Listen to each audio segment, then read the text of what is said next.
ఉమ్మడి ఆంధ్రప్రదేశ్ రాష్ట్రంలో అందరి మన్ననలు పొందినటువంటి శ్రీ చక్రవర్తుల రాఘవాచారి గారి 84వ జయంతి.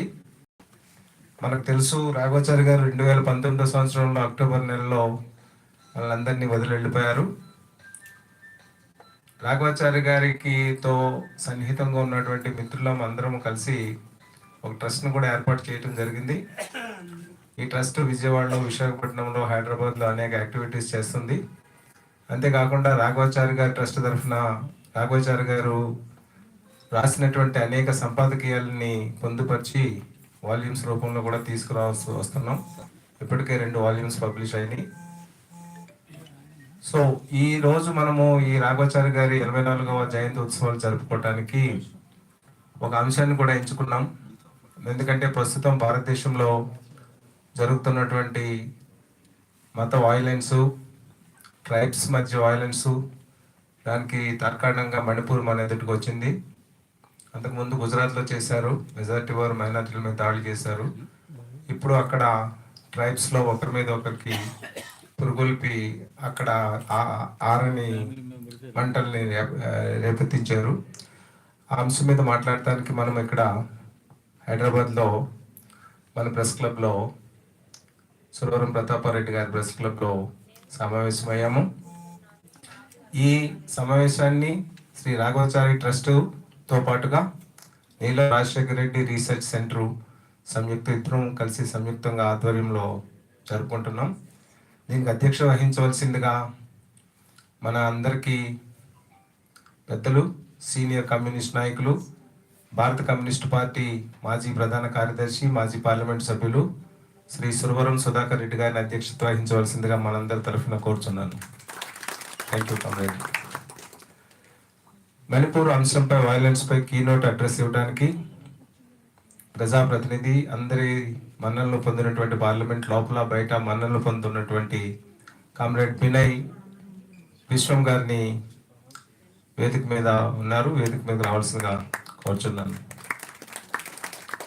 అదేవిధంగా వైద్యపరంగా అనేక సేవలు అందిస్తున్నటువంటి డాక్టర్ రజనీ గారు, ఆమె All India Doctors for Progress and Peace ఉపాధ్యక్షులు కూడా. వారు ఈ మధ్య మణిపూర్ కూడా వెళ్ళి అక్కడ ఫస్ట్ హ్యాండ్ ఇన్ఫర్మేషన్ గ్యాదర్ చేయడానికి అక్కడ మెడికల్ సేవలు అందించారు, ఇన్ఫర్మేషన్ గ్యాదర్ చేశారు. వారు కూడా మాట్లాడతారు. డాక్టర్ రజనీ అక్క సిఆర్ ఫౌండేషన్లో కూడా సేవలు అందిస్తున్నారు. అదేవిధంగా మన సీనియర్ జర్నలిస్టు మన కామ్రేడ్ శ్రీనివాస్ రెడ్డి గారు కూడా వేదిక మీద రావాల్సిందిగా ఉన్నారు. Thank you. అండ్ మాజీ ఎమ్మెల్సీ గారు, ఎన్ఆర్ఆర్సి బాధ్యులు కామ్రేడ్ పిజే చంద్రశేఖర్ గారిని వేదిక మీదకి రావాల్సిందిగా కోరుతున్నాను. రాఘవాచారి ట్రస్టీ డాక్టర్ డాలి, అనుపమ అంటాం, మేమంతా డాలి అంటాం, డాక్టర్ అనుపమని వేదిక మీదకి రావాల్సిందిగా అందరి తరఫున కోరుకుంటున్నాం. మా చదువు మీద డాలి అంటాం మేము. డాక్టర్ అనుపమ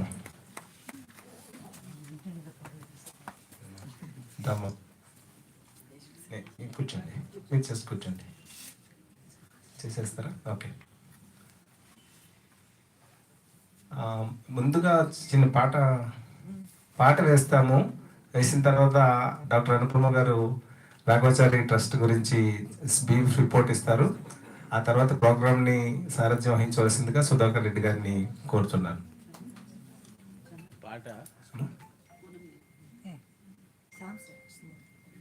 యా సాంసర్ యా ప్లీజ్. తెలంగాణ సిపిఐ రాష్ట్ర కార్యదర్శి కామ్రేడ్ కోనమనేని సాంసర్.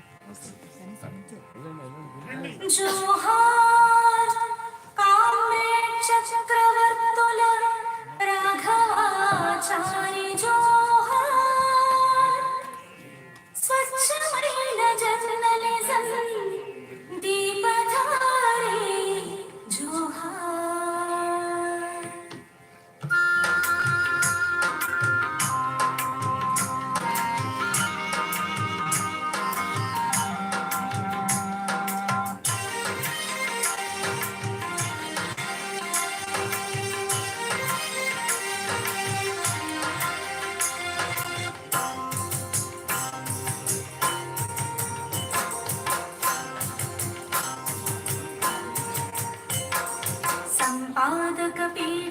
కీర్తానికి విలువను పెంచిన వాడ సైద్ధాంతిక సమరంలో రాజీ ఎరుగనివాడ సంపాదక పీఠానికి విలువను పెంచిన వాడ సైద్ధాంతిక సమరంలో రాజీ ఎరుగనివాడ విశాలాంధ్ర ఆచార్య వందనాలు అందుకో జర్నలిస్టు గురువర్య వందనాలు అందుకో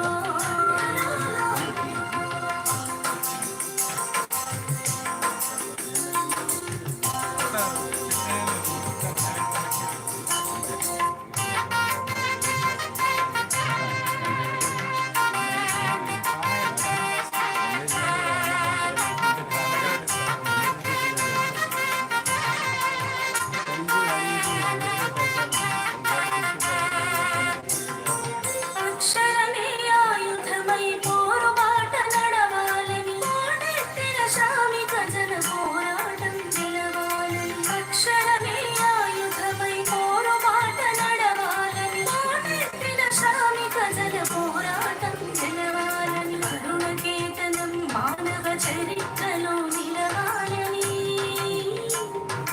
అనుక్షణం తపించిన కమ్యూనిస్టు మహర్షి అనుక్షణం తపించిన కమ్యూనిస్టు మహర్షి విశాలాంధ్ర ఆచార్య వందనాలు అందుకో జర్నలిస్టు గురువర్య వందనాలు అందుకో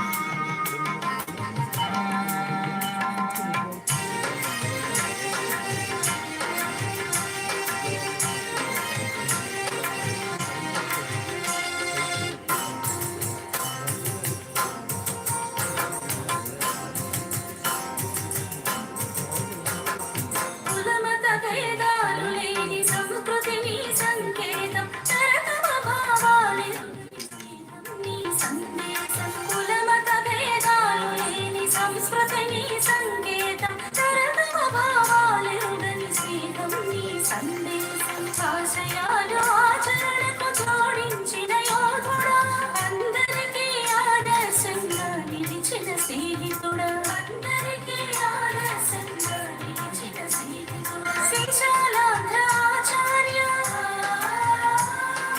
వందనాలు అందుకో జర్నలిస్టు గురువర్య వందనాలు అందుకో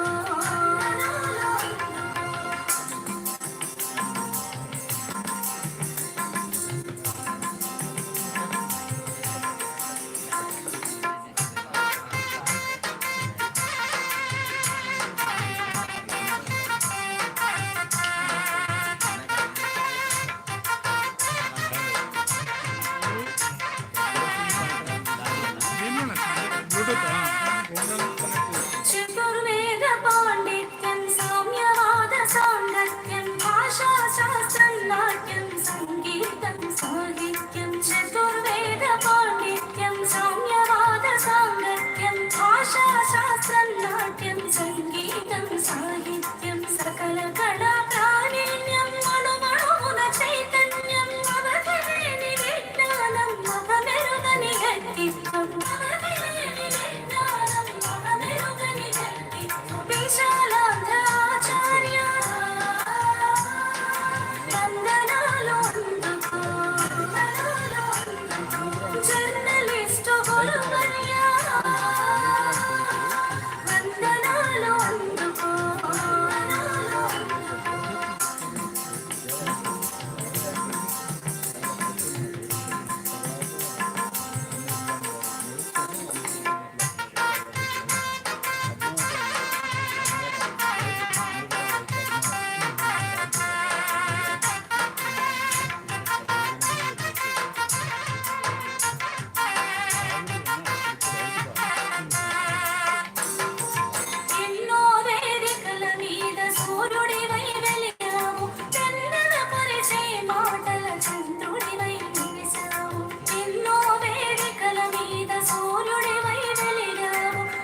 అధ్యక్షుల వారి అనుమతితో ఈ గేయం రాసింది ప్రముఖ అభ్యుదయ కవి మనందరికీ తెలుసు అదృష్ట దీపక్ గారు. వారు జోహార్ కామ్రేడ్ అదృష్ట దీపక్ గారు. అధ్యక్షుల వారి పర్మిషన్తో మరొకసారి ఇప్పుడు డాక్టర్ అనుపమ గారు స్మాల్ రిపోర్ట్ ఇస్తారు. తర్వాత సభని అధ్యక్షుల వారు ప్రారంభిస్తారు.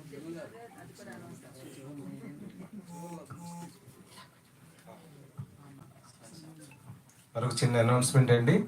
రాఘవాచారి గారి సంపాదకీయాల మీద రాసిన బుక్స్ ఉన్నాయి, volume 1 and 2.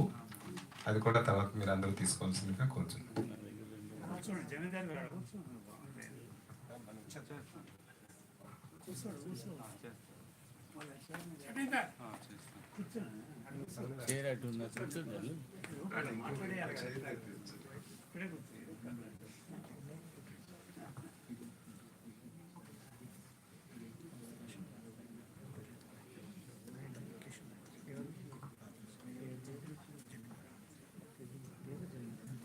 Good morning, everybody. So first of all, I'm feeling very honored for giving me this opportunity to give the report about the trust. So first of all, I want to thank all of you for being here to spend your quality time, because nowadays in this busy life, time is the most precious one which cannot be given to anybody. So I'll not take much time, and I'll just brief up in whatever the small little things we have done in the last 3 years under the trust activities. So my father, later Sri Raghvachari Garu, has dedicated his whole of the life promoting ethical values in the field of journalism for the cause of weaker and vulnerable sections of the society, for ensuring their social and economical justice to them. So he has made his distinct mark on all walks of life, not only in journalism and politics, but in all the other things like art, cultural activities and educational activities also, for which he is greatly admired by all the people professing his ideology and those who are strongly opposed to his ideology also. On several occasions, the governments of both state and center have taken his services on the issues of syllabus of journalism and cultural events, knowledge-based book selection, and Telugu literature. So the family members and admirers of Sri late Raghvachari Garu have resolved to constitute a public trust to carry forward his benign legacy and to spread ideas and principles which are dear to him. So first of all, we are really grateful to Chief Minister of AP, Sri Y.S. Jagannath Reddy Garu, for honoring Raghvachari Garu by naming AP Press Academy as C. Raghvachari Press Academy of Andhra Pradesh. We are always grateful for that. So all the participants of the trust have suggested to take up as a first task to publish the Raghvachari editorials into the different volumes depending on the different themes, segregating them into different themes. Accordingly, a trust was registered on 9/8/2021 with prominent personalities from all walks of the life.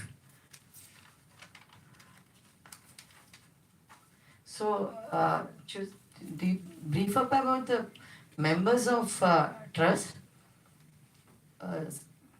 Raghvachari Garu wife Srimati Josna Garu as being managing trustee of the trust.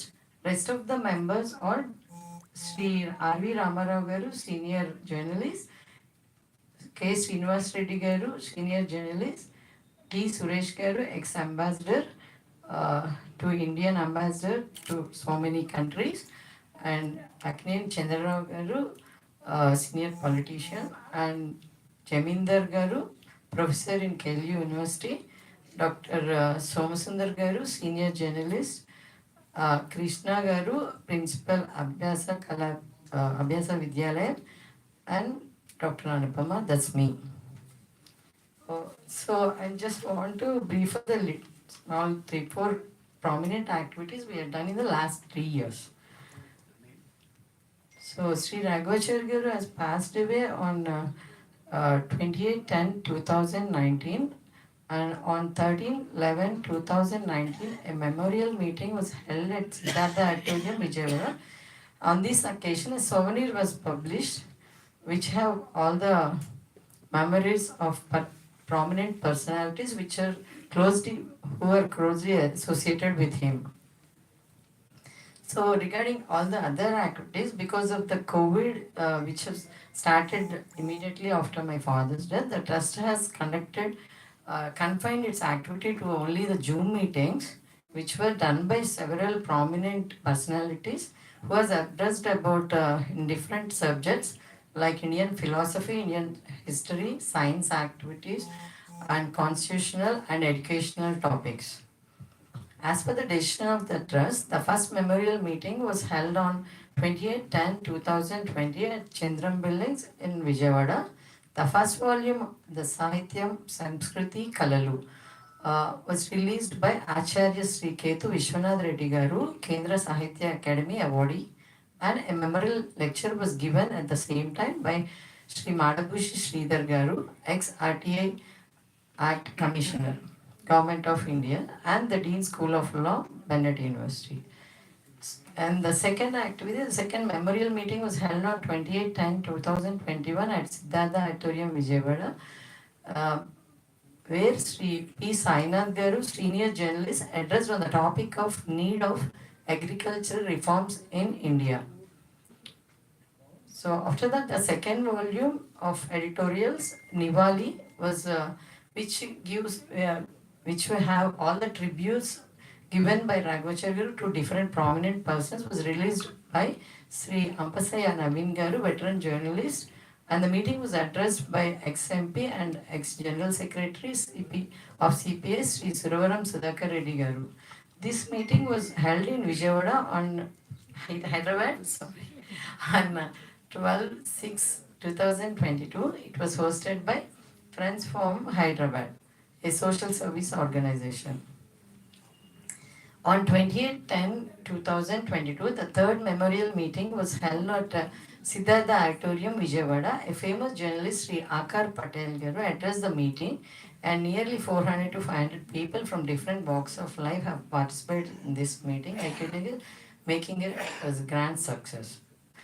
And so recently also we have organized a Zoom meeting with Parakala Prabhakar Rao Garu, a prominent writer, and we have actually, as a first activity, we have recorded all the memoirs given by lectures given by so many prominent personalities regarding their association with Sri Raghavacharya Garu.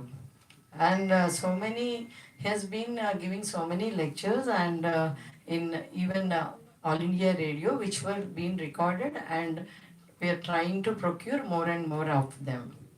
So these are some of the activities we have done in the last 2 years, and hopefully with the support of all of you people, we are looking forward to do more and more nice activities which will be helpful to the society and for the cause of good to the society.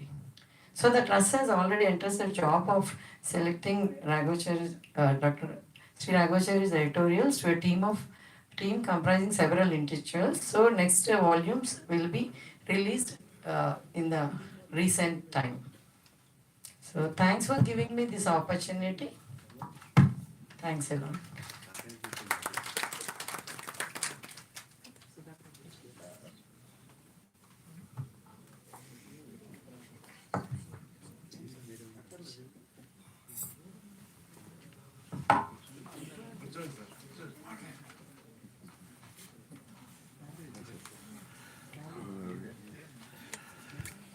సమావేశంలో పాల్గొంటున్నటువంటి పెద్దలు, జర్నలిస్టులు, మిత్రులు అందరికీ స్వాగతం.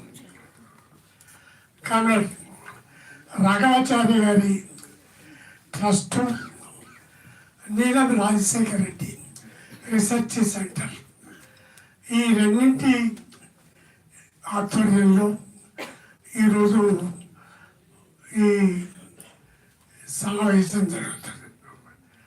జనరల్గా ఆయన సుదీర్ఘకాలం విశాలాంధ్ర ఎడిటర్గా పనిచేసినటువంటి విజయవాడలో ఈ ట్రస్ట్ కేంద్రం కూడా ఉంది కనుక అక్కడే ఈ కార్యకలాపాలు జనరల్గా జరిగాయి. ఈ పర్యాయం హైదరాబాద్లో పెట్టాలని నిర్ణయం చేయటం స్వాగతించాల్సినటువంటి విషయం. రాఘవాచార్య గారు కేవలం ఒక గొప్ప జర్నలిస్టు, విశాలాంధ్ర దినపత్రిక సుదీర్ఘకాలం ఎడిటర్గానే కాక వ్యక్తిగతంగా నాకు మంచి మిత్రులు. విద్యార్థిగా ఉన్నప్పుడు మేము కలిసి పనిచేసాం. వాస్తవానికి ఆయన హైదరాబాద్ లా కాలేజీలో ఎల్ఎల్ఎం జరుగుతున్న సందర్భంగా నేను విశాలాంధ్ర దినపత్రికలో సబ్ ఎడిటర్గా పనిచేసేందుకు వెళ్ళాను. వెళ్ళిన 24 గంటల్లో ఆయన టెలిగ్రామ్ ఇచ్చి హైదరాబాదులో లా కాలేజీలో అడ్మిషన్ తీసుకోవాలని నాకు మెసేజ్ పంపారు. నన్ను విశాలాంధ్ర నుంచి వెంటనే హైదరాబాద్ పంపితే ఇక్కడ వచ్చి లా కాలేజీలో చేరాను. విద్యార్థి ఉద్యమంలో పనిచేసేందుకు ఆయన కోరిక మీద నేను ఇక్కడికి వచ్చాను. తర్వాత ఆయన రాష్ట్ర విద్యార్థి ఫెడరేషన్ అధ్యక్షుడిగా, నేను ప్రధాన కార్యదర్శిగా కొంతకాలం పనిచేశాను. ఆ సందర్భంగా వారితో చాలా సన్నిహితమైనటువంటి సంబంధాలు ఏర్పడ్డాయి. చాలా నిరాడంబరంగా జీవించేవారు.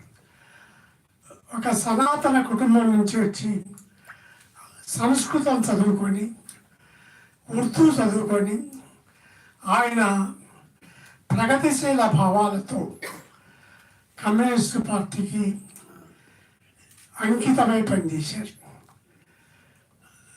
కొంతకాలం విశాలాంధ్ర దినపత్రికకు, ఆ తర్వాత న్యూ ఏజీ వారపత్రికకు, పేట్రియట్ పత్రికకు విలేకరిగా పనిచేసి, తర్వాత అరుణ అసఫలి గారి కోరిక మీద ఢిల్లీ వెళ్ళి అక్కడ పేట్రియట్లో కొంతకాలం పనిచేశారు.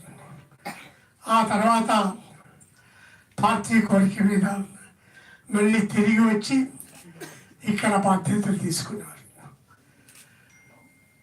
ఆయన సంపాదకీయాల్లో కొన్ని ముఖ్యమైనటువంటి వాటిని ట్రస్ట్ తరఫున ఇప్పుడు 2 వాల్యూములు ప్రచురించారు, మరికొన్ని ప్రచురించబోతున్నారు.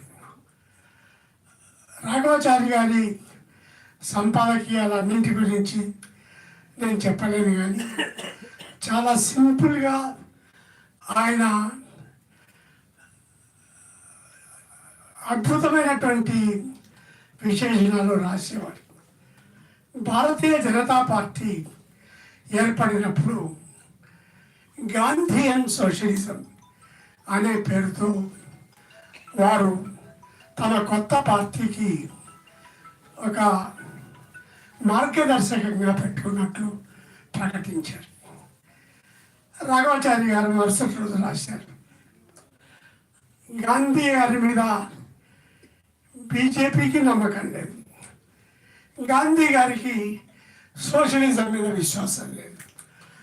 ఈ రెండింటిని కలిపి విచిత్రంగా వారు గాంధీయన్ సోషలిజం అని కొత్తది పెట్టారు. గాంధీ గారు సోషలిజం గురించి తన జీవితంలో ఎప్పుడూ మాట్లాడలేదు, చెప్పలేదు, దానికి అనుగుణంగా మాట్లాడలేదు. ఆ రకమైనటువంటి సునిశ్చితమైనటువంటి సెటైర్తో ఆయన సంపాదకీయాలు రాసేవారు. సిరా పేరుతో అనేక వ్యాసాలు రాసేవారు. ఆయన పేరుతో ఈ ట్రస్ట్ ఏర్పడి ఈ కార్యక్రమాలు జరపడం చాలా సంతోషకరమైనటువంటి విషయం. ఈరోజు దేశమంతా మణిపూర్ గురించి చర్చించుకుంటున్నారు. అందుకని ఇవాళ అంశం మణిపూర్ గురించి పెట్టాలని నిర్ణయం చేశారు. కొంతమంది ఇది చాలా రోజులుగా చర్చ జరుగుతూనే ఉంది కదా, మళ్ళీ ఇప్పుడు ఈ అంశం మీద కొత్తగా మాట్లాడేది ఏమిటి? మణిపూర్ మండిపోతూనే ఉంది, అది ఆరలేదు. నిన్న కూడా మళ్ళీ ఘర్షణ జరిగాయి. ప్రతిరోజు ఈ ఘర్షణల వార్తలు, మరణాలు, ఇవన్నీ వార్తలు వస్తూనే ఉన్నాయి. దీనిపైన దేశవ్యాప్తంగా మనం అనుకున్న దానికంటే ఎక్కువగానే అనేక రకాలైనటువంటి చర్చ జరుగుతుంది. దురదృష్టవశాత్తు కొంతమంది అధికార పార్టీకి అనుకూలంగా ఉన్నటువంటి వారు దీని మీద తప్పుడు ప్రచారం చేస్తున్నారు.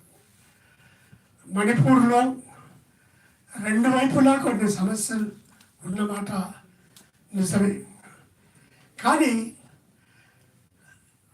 ప్రభుత్వం, అధికారంలో ఉన్న పార్టీ, డబుల్ ఇంజన్ పార్టీ వారు నిర్వాహకం వల్ల, వారి తప్పుడు పనుల వల్ల ఈరోజు మణిపూరు చాలా తీవ్రమైనటువంటి పరిస్థితిని ఎదుర్కొంటున్నది.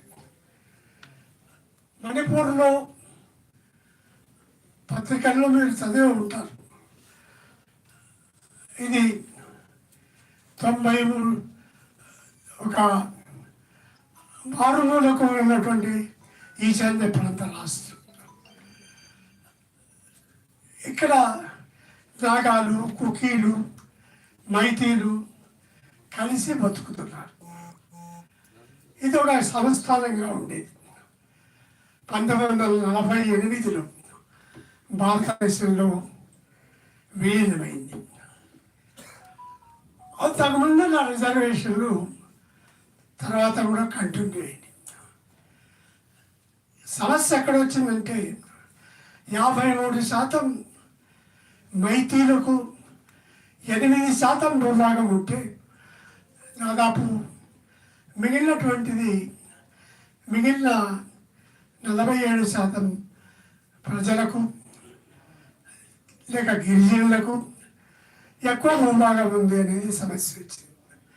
సామరస్యపూర్వకంగా దాన్ని పరిష్కారం చేయటానికి ప్రయత్నాలు చేసే బదులు ఈ గిరిజనులు క్రైస్తవులు కాబట్టి వారి మీద అనవసరమైనటువంటి రెచ్చగొట్టే చర్యలు జరిగాయి. అది నిరంతరం ఇప్పటికీ కొనసాగుతుంది.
నేను విద్యార్థిగా ఉన్నప్పటి నుండి విద్యార్థి ఉద్యమ బాధ్యుడిగా అప్పటి నుండి అనేక సార్లు మణిపూర్ వెళ్ళాను.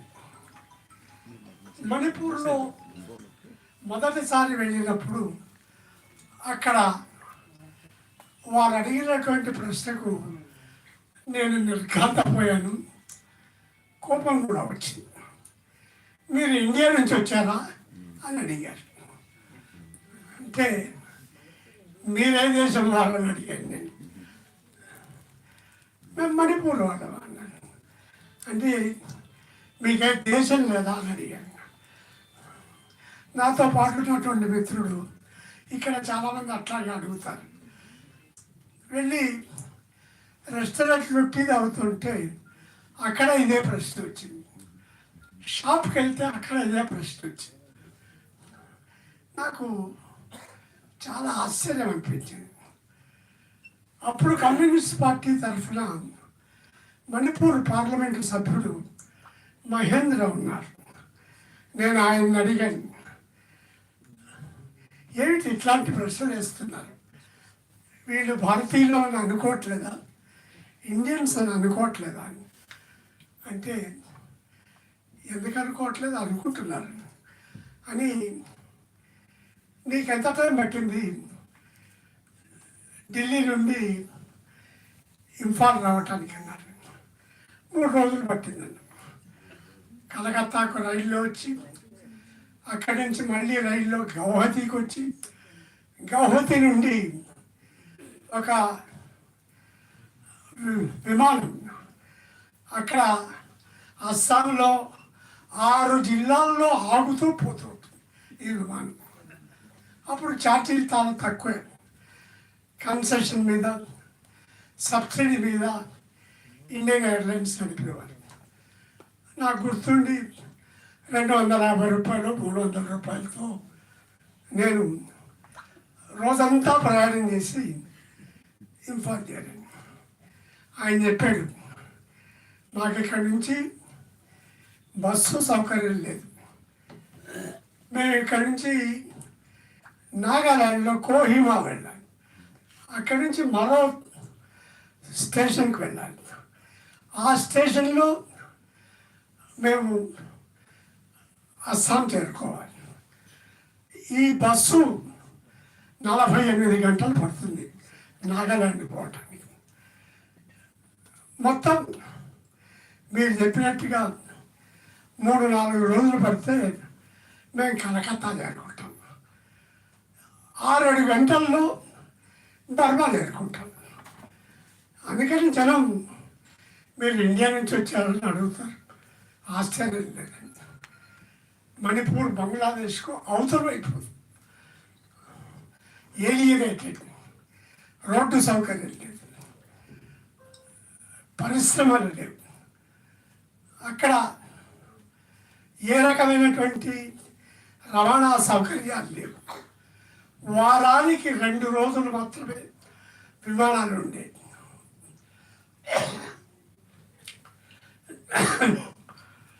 నేను వెళ్ళి బుక్ చేసుకున్నటువంటి రిటర్న్ టికెట్ ఆ ఫ్లైట్ క్యాన్సిల్ అయింది. మళ్ళీ 4 రోజులకు కానీ నాకు టికెట్ దొరకలేదు. ఆ రకమైనటువంటి పరిస్థితుల నుంచి మణిపూర్ ప్రజలు అనేక రకాలైనటువంటి ఇబ్బందులు ఎదుర్కొంటూ ఉన్నారు. ఇప్పుడు గతంలో ఎన్నడూ లేనటువంటి ఈ రకమైన ఘర్షణలు, గతంలో వ్యక్తిగతంగా ఉన్నాయి ఘర్షణలు, కానీ జాతుల మధ్య ఘర్షణలు గతంలో ఎప్పుడూ లేవు. మణిపూర్లో ఒక బలమైన కమ్యూనిస్ట్ పార్టీ ఉండేది. ఐరావత్ సింగ్ అని ఒక గొప్ప దేశభక్తుడు 1943లో మొదటిసారి బొంబాయిలో జరిగిన భారత కమ్యూనిస్ట్ పార్టీ మహాసభకు వచ్చి పార్టీ సభ్యత్వం తీసుకొని ఆయన మళ్ళీ తిరిగి వెళ్ళి పార్టీలో కార్యక్రమాలు నిర్వహించాడు. 1952 వరకు బ్రిటిష్ సామ్రాజ్యవాదానికి వ్యతిరేకంగా సాయుధ పోరాటం చేస్తూ ఆ పోరాటంలో మణిపూర్ నుంచి ఆయనకు నిషేధం ఉంటే బర్మా సరిహద్దుల నుండి యుద్ధం చేస్తూ అక్కడే చనిపోయారు. మణిపూర్లో 3 సార్లు కమ్యూనిస్ట్ పార్టీ పార్లమెంట్ సభ్యులు ఎన్నికయ్యారు. కేవలం ఇన్నర్ మణిపూరే కాదు, ఔటర్ మణిపూర్ అంటే ట్రైబల్స్ ఉన్న సీట్ నుంచి కూడా కమ్యూనిస్ట్ పార్టీ ఎన్నికయ్యింది. కామ్రేడ్ మేఘచంద్ర, కామ్రేడ్ మహేంద్ర, అలాగే ఒక ట్రైబల్ మహిళ, నేను పార్లమెంట్ సభ్యుడిగా ఉన్నప్పుడు ఆవిడ మాతో పాటు పార్టీ సభ్యురాలు కాదు, కానీ పార్టీ సింబల్ మీద ఆమె కూడా 12వ లోక్సభకు ఎన్నికైంది. అలాంటి చోట ఇలాంటి ఘర్షణలు రావటం అనేది చాలా బాధాకరమైనటువంటి విషయం. ఇది మతోన్మాదం కారణంగానే జరిగింది. ఇవాళ వేలాది మంది ఇంకా అనేక క్యాంపుల్లో ఉన్నారు.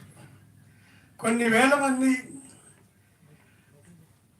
అస్సాంకి వెళ్ళారు, మిజోరాంకి వెళ్ళారు, ఇంకా మిగిలినటువంటి వాళ్ళు క్యాంపుల్లో ఉన్నారు.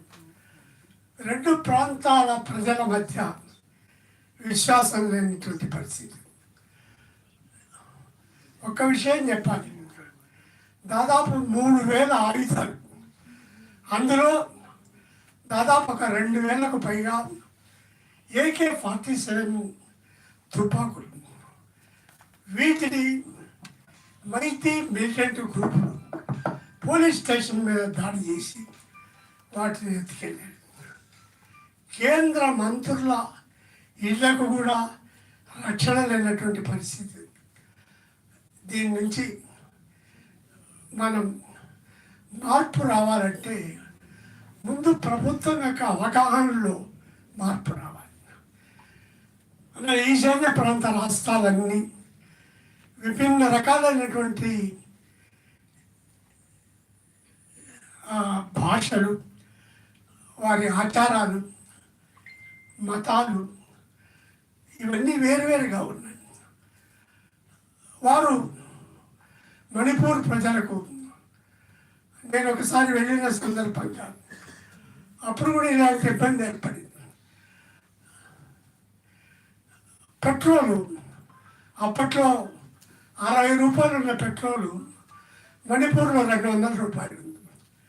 ఎందుకింత ఖరీదంటే నాగాలు లేక మధ్యలో బోడోలు రోడ్డు రవాణా సౌకర్యాన్ని ఆపు చేస్తే అక్కడి నుంచి అన్ని రకాలైనటువంటి రవాణా బంద్ అయి మందులు రాక పెట్రోల్ లేక బర్మా నుండి తీసుకొచ్చుకుంటారు. బర్మాకు మణిపూర్కు 300 కిలోమీటర్ల సరిహద్దు ఉంది. 30 కిలోమీటర్లు మాత్రమే కంచె ఉంది, మిగిలిన ప్రాంతానికి కంచె లేదు. జనం వస్తుంటారు, పోతుంటారు. ఈ రకమైనటువంటి పరిస్థితి కారణంగానే అక్కడ ఇప్పుడు ఒక ఆరోపణ ఉంది, అక్కడ ఉన్నటువంటి ట్రైబల్స్ అందరూ బర్మా నుంచి వచ్చారు, అక్కడ సరిహద్దులు లేవు. కొన్ని చోట్ల ఈ విచిత్రమైన పరిస్థితి ఉంది. భారత నేపాల్ సరిహద్దుల్లో సరిహద్దులు లేవు. వేలాది మంది వస్తుంటారు, పోతుంటారు. నేను ఒకసారి ఒక శాసనసభ ఎన్నికలకు వెళ్ళాను. అక్కడి నుంచి నేపాల్ దగ్గరలో విన్నాను, ఎంత దూరం ఉంటుందండి. మీరు ఇప్పుడు నేపాల్లోనే ఉన్నారన్నారు. అదేమిటండి అంటే మన అభ్యర్థి బావమరిది ఇంటికి భోజనానికి వచ్చాడు, మనం అక్కడ నేపాల్లో ఉన్నాం. మధ్యలో ఎక్కడ సరిహద్దు ఉన్నట్టు నాకేమీ కనపడలేదు. బంధుత్వాలు ఉన్నాయి. కొన్ని లక్షల మంది నేపాలీలు భారతదేశంలో ఉన్నారు. మరికొన్ని లక్షల మంది భారతీయులు నేపాల్లో ఉన్నారు.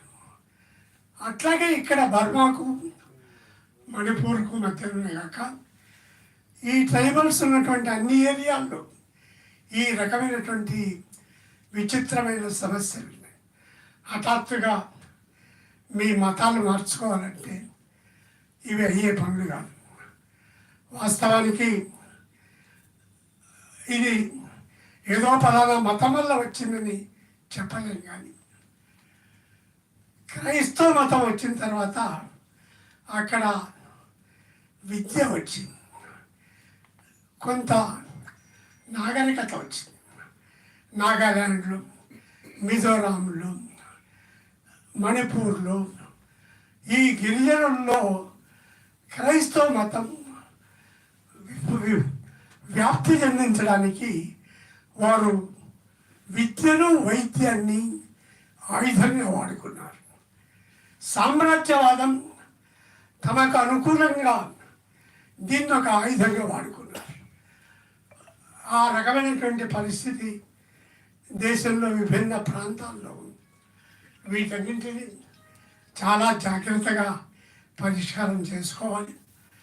ఈ సమస్య పైన మన కామ్రేడ్ వినయ్ విశ్వం మన పార్టీ పార్లమెంటు సభ్యుడిగా, పార్లమెంటరీ పార్టీ నాయకుడిగా మణిపూర్లో మొదటిసారి పార్టీ తరఫున రిప్రజెంటేషన్ 2 సార్లు వెళ్ళారు.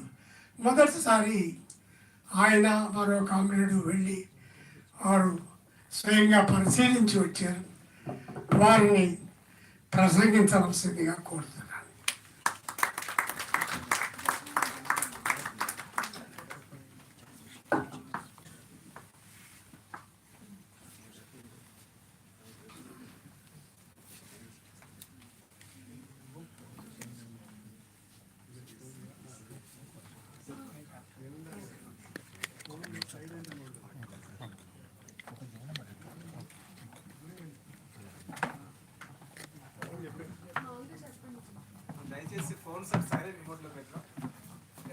Comrade Sudhakar Reddy and all the leaders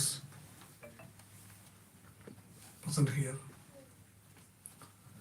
With great respect, I bow my head before the memory of Comrade Rakhavajani. I could see many of his close relatives here in this auditorium. I don't know him very close, I should confess, but I know him.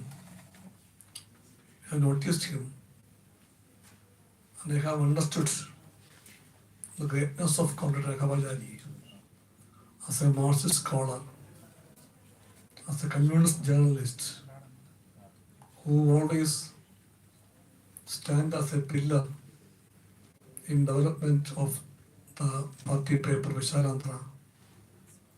And he took pains to go across the party lines and to carry forward the ideas of Marxist ideology to vast sections of people.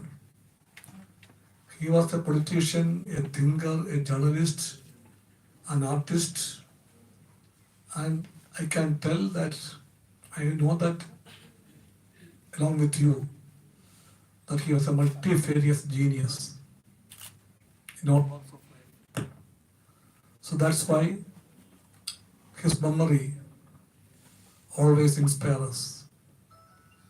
And the initiative taken by the foundation and Comrade Rajshekar Reddy Trust to make his memory and the idea that he stood for alive forever, that also is a commendable initiative. I am grateful to Comrade Sudhakar Reddy and the office bearers of this function that they asked me to come here to Hyderabad to deliver his memorial lecture, that too on Manipur developments. It's not a very happy thing to do because Manipur never make us happy.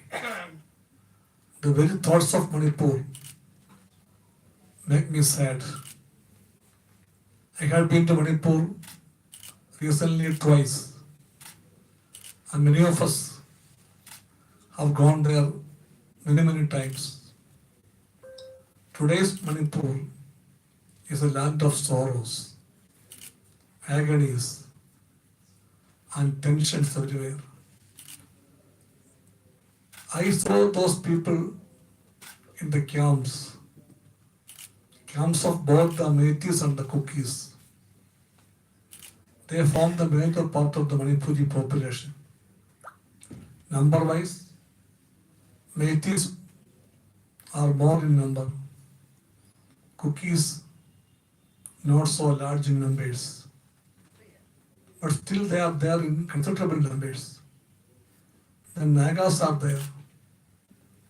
And there were some clashes taking place in the past also. But never before such clashes continued for such a long time. This time we can say ongoing tensions, ongoing conflicts, unending killings, and unexplainable sufferings of the people. That is the face of Manipur today. Whoever goes there or whoever knows of Manipur, whoever reads about Manipur, I'm very sure that they will be sad.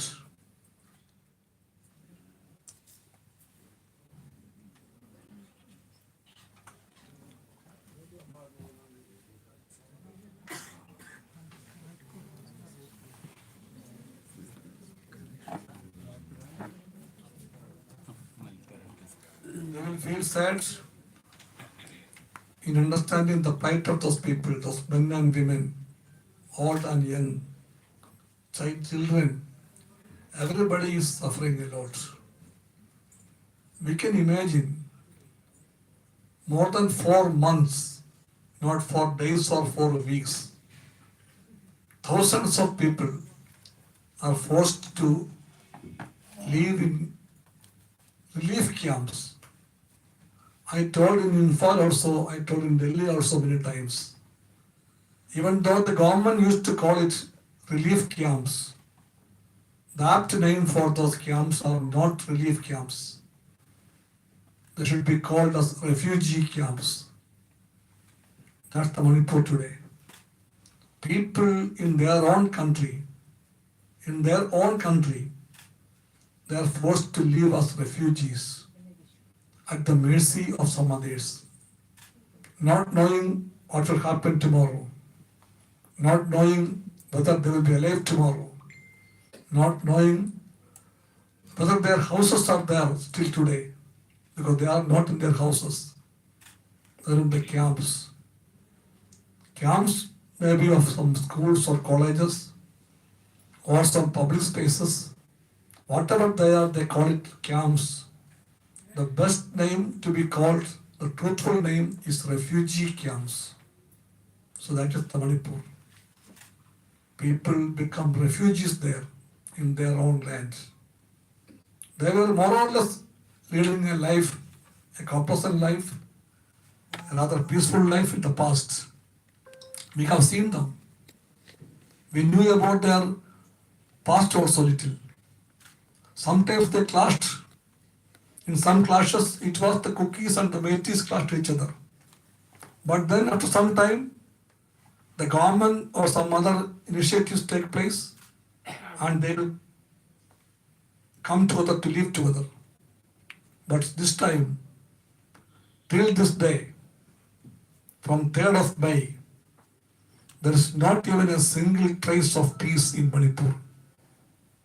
Manipur in all means is weeping. Manipur is bleeding. Manipur is burning. That's why we, the people of India, feel sad of Manipur, our brothers and sisters. I don't know how can we use that word brothers and sisters or mothers and sisters. Sometimes I feel very ugly of that usage because repeatedly our Prime Minister Narendra Modi mentioned that time, mothers and sisters in his own style.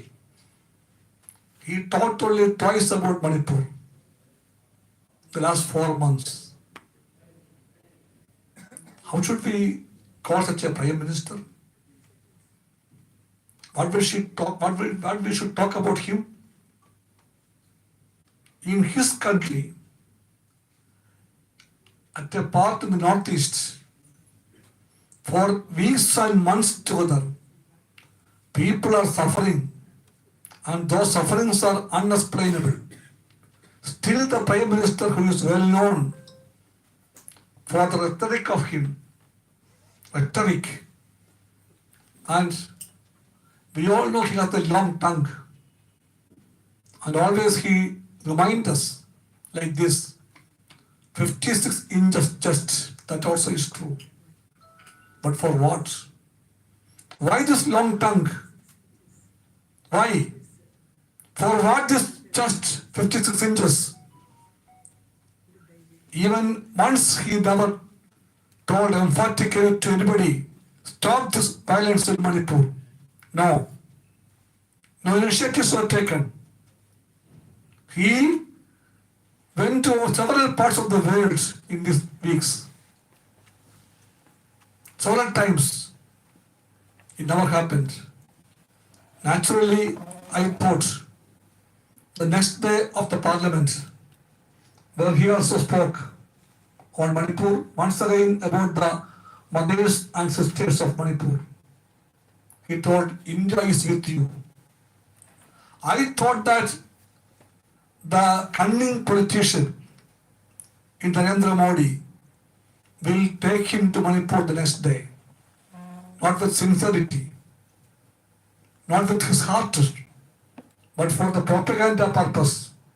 I thought that he would go to Manipur the next day and to tell that I have come to Manipur. Then 1 week was there between those days and G20 days. 10-20 days up there. So the timing was apt. So he could have told the world also, look, I came to Delhi for G20 summit. After visiting the mothers and sisters of Manipur, I am here. He could have told like that. For that propaganda purpose, I thought that he would have gone there. But he never. He never. Till this day, our Prime Minister never failed to go there to console the people, to give them a courage and belief and trust, to tell them that we are with you. The Prime Minister, if going there, it has a meaning, but they never did it. Only once, Amit Shah went there. And that going to Manipur by Amit Shah was of no use. Nothing positive came out of that meeting. He stayed there for some days, had meetings with certain groups of people, of course with officials also. But that visit of the Home Minister was fruitless. It served no purpose. So nobody knows what will happen to Manipur. I heard the daughter of Rahavajari, the trustee of the trust, talking here. She said, Doctor, I was thinking always about those people in the camps. Rajani was there. 4 months in a refugee camp or relief camp, whatever it is. What will be the psychology of those people? Who knows about that? Of course, it's political, ethnical. It has so many dimensions. But seldom we think about the psychological part of it. They are not committing suicide, but from their face, if we look to them seriously and deep into their eyes, we can read it. They lost all hopes. We went there, and we also tell them, we from the Communist Party are here. Many of them know the Communist Party.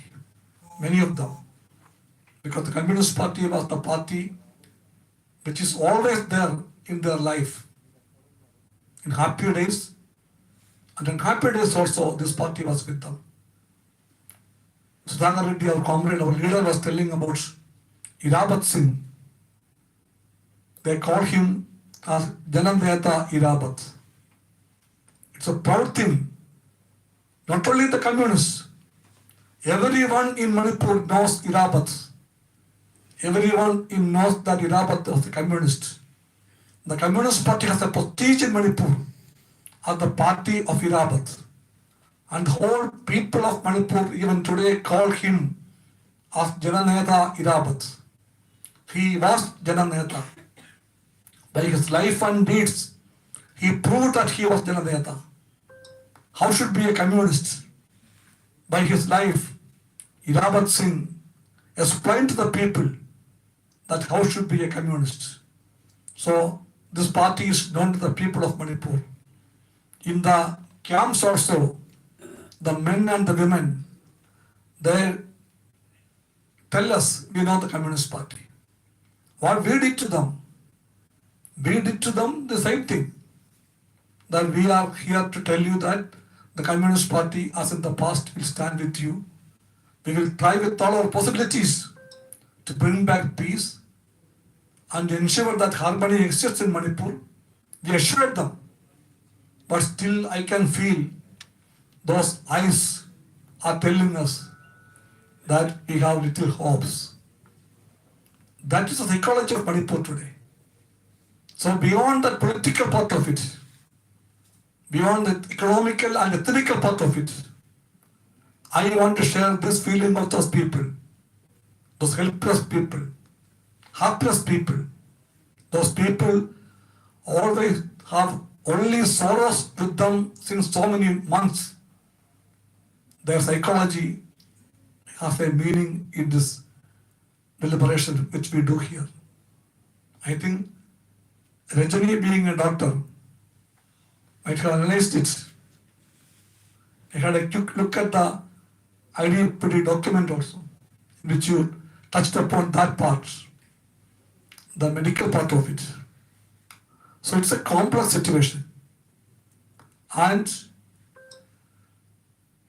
what is the political part behind that? Behind this complexity? That also is important. Manipur is a major part of the northeastern India.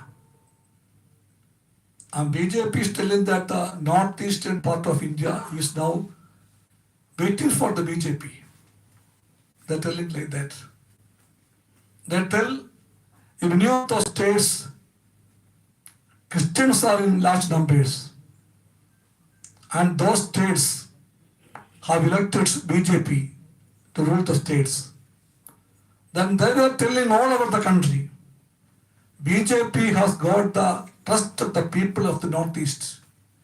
In Assam we are ruling, in Manipur we are ruling, our allies are ruling in Nagaland, our friends are ruling in Mizoram, our friends are there in Meghalaya ruling, and they were telling everywhere BJP, BJP, BJP. What's the truth behind that? BJP played their cunning politics there. And that politics had some results. BJP could score electoral victories in those states. One hand on the shoulders of the Meithis, other hand on the cookie shoulders. BJP was telling, we are with both of you. We are for that. And those innocent people, innocent cookies, innocent Meithis, they trusted BJP. They elected BJP.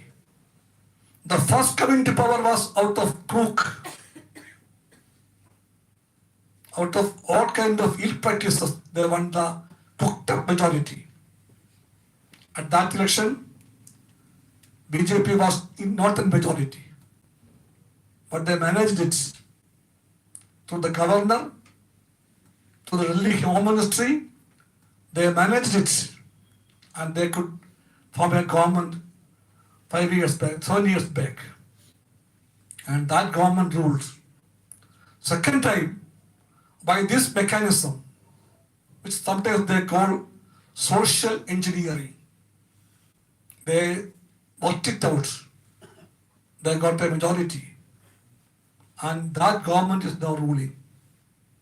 In both these camps, we could see, in Muthi camps, in Kuki camps, we could see the people criticizing the BJP government in Manipur like anything, shouting at the government of the BJP in center as a government of cheaters. We could feel them. They tell us they have lost the trust in the BJP. Many of the young people told us the divide and rule policy of the BJP is the root cause of the happenings in Manipur. That is true. The divide and rule policy, we all know, was the invention of the British colonial masters. Thus it came to the political parlance of the country. Divide and rule policy. They divided the Muslims and the Hindus for their political purposes. It began since 1857, the first war of independence. Then they continued it. That was the foundation of their political strategy in our country when they were ruling us. And now BJP has borrowed that from colonialism, and they are doing it. In Manipur, the people are now understanding that the divide and rule policy is the root cause. The Muthis and the Kukis, they are divided. In one sentence I can tell you, comrades and friends, sisters and mothers, not in the Modi way. When I say mothers and sisters, I mean it. Communists can only say with a feeling those words. BJP can say those words without any feeling. That's a big difference. Feeling at heart, speak from the heart. That is the one factor that makes us different from that of the BJP politics. So when I say mothers and sisters, I mean mothers and sisters. And we can tell one thing. Manipur today is a divided society. Strictly we can say they are divided. They have not trust each other. They doubt each other. Day and night they think that they will come and attack us. If this is a Kuki village, every moment I believe that the Muthis will come and attack us. And if I am a Muthi, I will believe that the Kukis will come and shoot at us. So they lost the trust each other. Society is divided. BJP divided the society. Of course, they have their intentions. The greed of politics, wealth, all those are there. What we could see them. We know the term bunkers or trenches. We use that word during the war time. During war, the warring countries at their borders, this side of the border, that side of the border. Both the countries will make the trenches and the bunkers to attack the other side. Or to defend from the other side's attack, they do it. In Manipur, in many places, I could see bunkers. I could see trenches, very big trenches with sacks of sand, with a small hole through which they point the gun to the other side. And day and night, young people are there in those bunkers. Near the bunker, there are trenches digged, because if it's large scale attack, they have to hide in the trenches also. This is Manipur today. After 75 years of independence, Amrit Kaal mein, Swatantrata ka Amrit Kaal mein, BJP has done it. Inside this country, they have built trenches and bunkers for Indian people to doubt each other, to kill each other, to shoot each other. That's the Manipur today.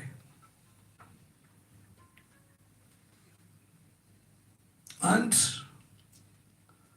I don't want to tell you the whole thing, but what we could see. So many memories are coming to my mind. Schools are not functioning properly. I remember so many churches demolished. Other side, temples also demolished. Schools, colleges demolished. Many of the schools and colleges have become refugee camps, so no classes there. How long? How long?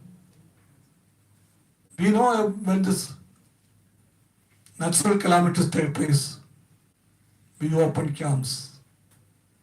After 2 or 3 weeks, people will go back when the floods will come down. And nobody is having a hope of going back. When can I go back? Nobody knows.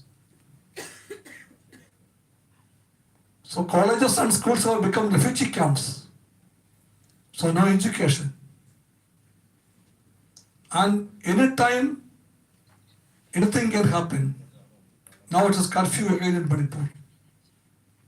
Curfews come, curfew goes. Now it's curfew. That means normal life has come to a standstill. Manipur is a remote state. For everything, the people has to depend on the outside states. So, movement is very important.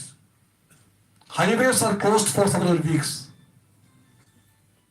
Essential commodities are in scarce. No sugar, no chili, no potatoes. It happens. So people are existing there, surviving there. We can't say that they are living there. It is not life. It is a survival. Because they are not dying, so they survive. So this is the Manipur.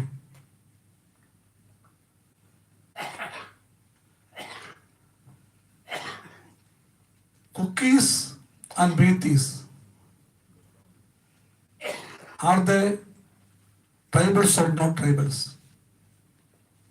This is what they argue for a long time now. Cookies are tribals, and they live in the tribal area of the hills. Metis live in these valleys. They are not tribals. There was a demand from the Metis side since long, demanding that Metis also should be considered as tribals, because they believe that because of the tribal status and reservation, cookies have a better chance to get to the jobs and to the schools and colleges. So Metis believe that if we also get that status, we can get those benefits out of it. Unemployment is very serious. Educational facilities are also scarce there. So it is easy for the people, innocent people, to be attracted by this kind of slogans. So those people who are behind the real reasons of unemployment, those policies which are the real reasons for the scarcity of jobs, and those people who are preventing the people of every sections to have the right to education, they are using this situation for their purpose to divide and rule. Métis believe that cookies are benefited more. Cookies believe that if they also get this status, we will lose what we have today. So the resources are limited in the form of jobs and education limited, and the demand is much high. So some of them believe that if the status of tribes is attributed, their questions will be solved forever. It is not the truth. Anyhow, it was there growing. And then a section of the Métis, they have strong structure also, organizations also. They went to the court. And the High Court of Manipur, they took a position that they also can be treated as tribes. It is not the right of a court. Only the parliament can decide it. The tribal status is not a small thing. It needs serious in-depth study. Based on that study, only the parliament can make a decision, finally, who are the tribals and who are not the tribals. In this case, the High Court had heard it one day in April, that Métis also can be treated as a tribe. On this issue, on 3rd of May, there was a big demonstration in Imphal, which began from the hills, reaching the valley, against this court decision that this is against the interest of the cookies. Clashes took place on that day. 3rd of May is an important day to be noted when we study the developments in Manipur. Street clashes, large-scale larcenage, houses were demolished, offices, schools, churches, temples. Vandalism was everywhere. Thus it happened on that day. From that fateful day onwards, Manipur knows no peace. On that day it began, and till this day it continues. And the BJP government in Manipur and in Imphal and in Delhi, both of them were playing with that fire. And that fire is now eating away the vitals of Manipur. The people are suffering a lot. And that's why I told unending sufferings are the reality of the Manipur today. When these sufferings can be ended, nobody knows. Those people who are supposed to make an initiative for that process, peacemaking process, they are seen nowhere. In the parliament, Home Minister spoke. No question of making a new government in Manipur, because they cooperate with the union government. The state government cooperate with the union government. That's the only criteria they consider. That is true. The same theory that they propagate everywhere, the double engine theory. They propagate that theory in Manipur also. Manipur is a double engine state. Delhi, BJP engine. Imphal, BJP engine. Double engine. And this state engine obeys the central engine in Delhi. So everything is clean for Mr. Shah. But everybody in Manipur is telling, everybody, the Métis and cookies alike, telling the state government of the BJP has failed. failed to fulfill the promises, failed to ensure peace, failed to guarantee peace. So all of them believe that this government is a failed government. But still, the union government and the Home Minister says that this government is cooperating with us. So that's the trusted government. Trust by the union government is not the trust of the people. The people won't trust the BJP government in Imphal. So they demand that the Chief Minister, who has failed terribly, has to step down. But BJP is not ready for that. They will protect him. And for that protection, the only reason is that he succumbs before the Indian government in May. So BJP's narrow politics. For that politics, Manipur is paying the price. And that price is this kind of sorrows of 4 or 5 months to still continue. Land issue is the issue everywhere. Land. All over the world, land is going to be the issue tomorrow also. In Manipur, land and the wealth in the land is also there. The hills of Manipur are rich with resources.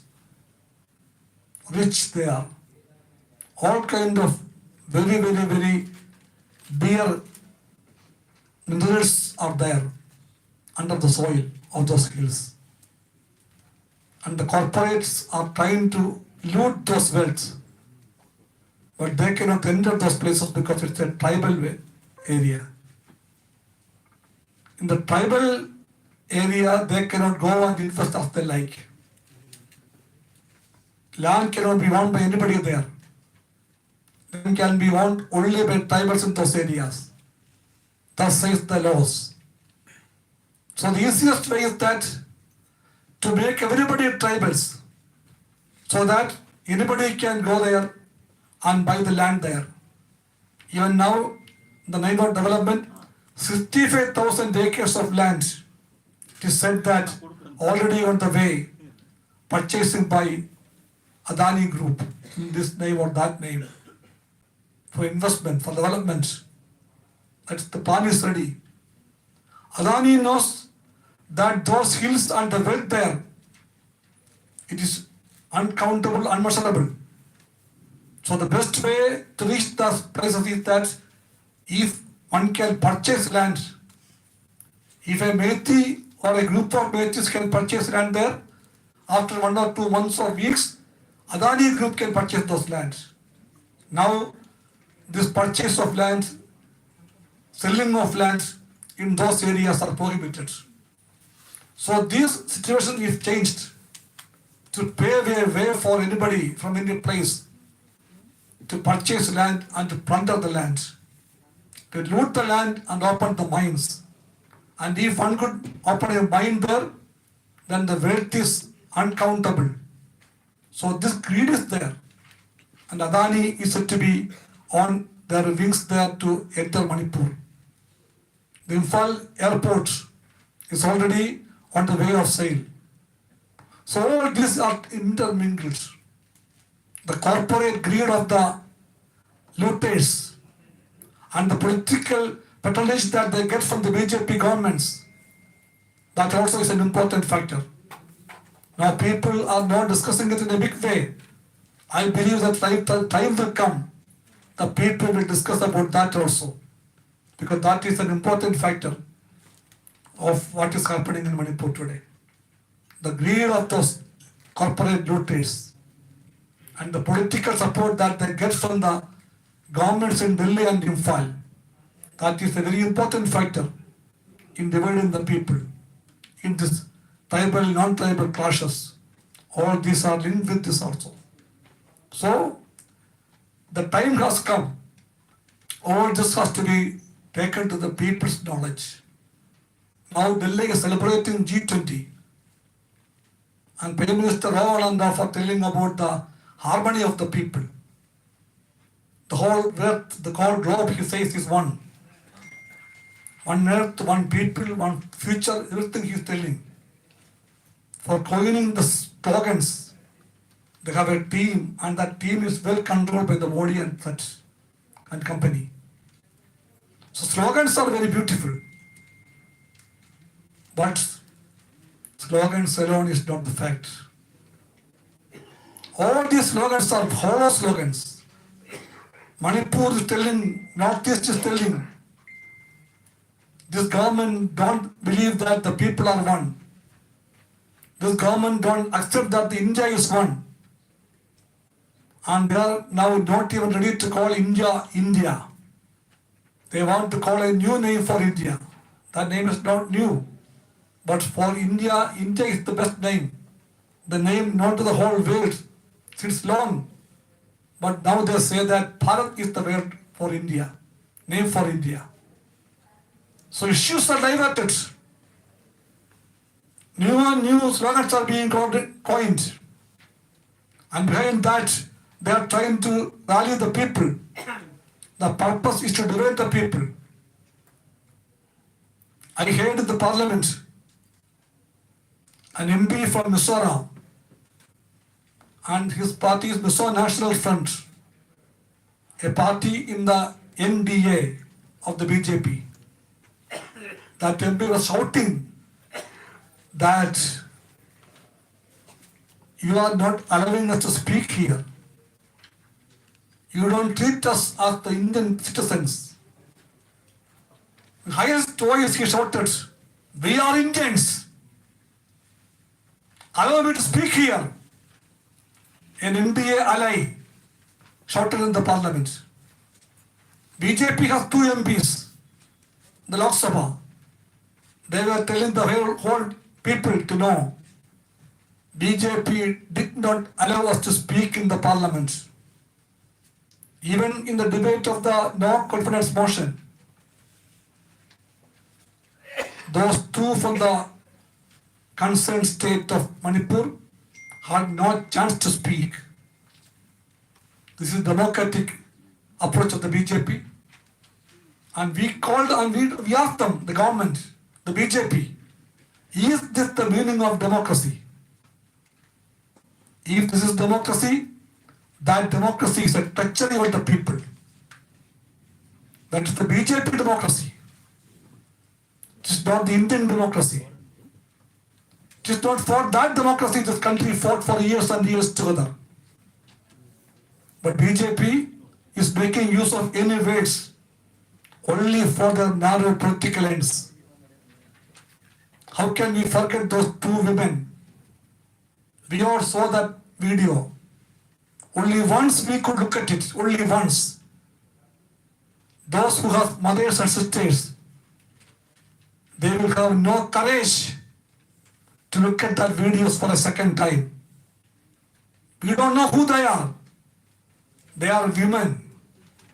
They are mothers and sisters. They were forced to parade naked on the streets of Manipur.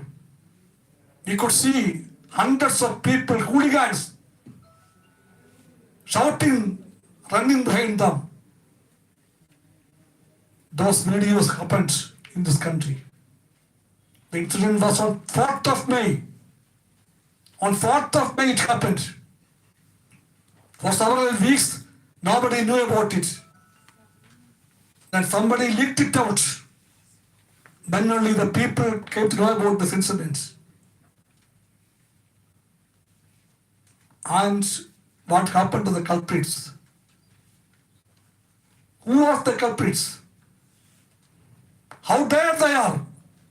From there they got discouraged. All these questions are to be asked.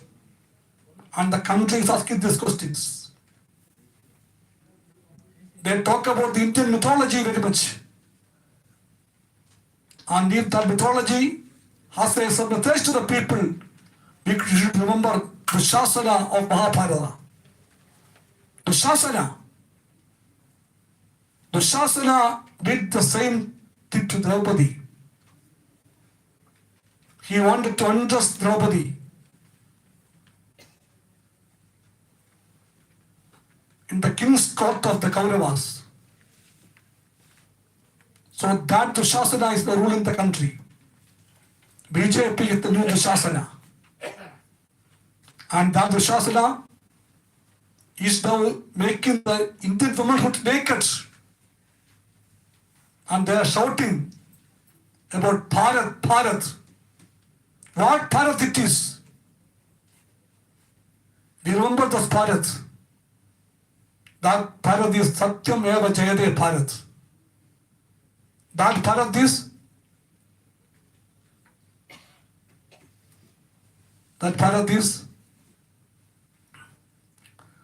Vasudhaiva Kudupakam. And that Bharat is our Bharat. And that Bharat was carrying the name India. For decades and decades, India is the name of Bharat. And the Indian Constitution knows Bharat, that is India, that is Bharat. India is Bharat. When a political development took place, when 28 parties of the country came together, and when those political unity, they called themselves of India. Suddenly BJP want to change the name of India. For BJP, everything can be changed. But the people of India, we are saying BJP cannot change this country's course of development of their life. Because we made the history. We fought for freedom. We fight the Britishers. And we won freedom. And we built India. And this India cannot be thrown to the looters and plunderers. And for saving that India, we have to be united. Manipur is the call for that. It's a message, it's a caution, it's a warning. At the same time, it's a call also.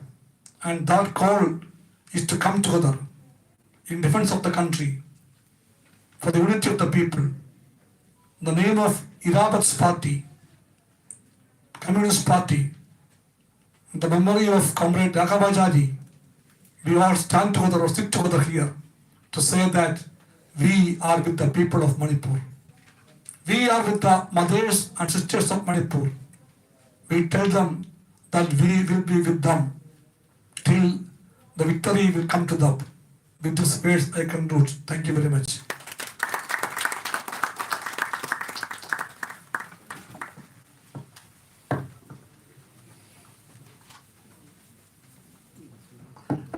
Thank you, Comrade Binoy, for briefly but in details you have given your experiences in Manipur during your tour and the suggestions which you have given.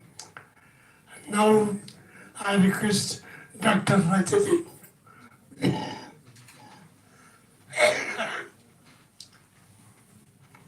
She took Manipur along with a doctor's delegation only recently, last week.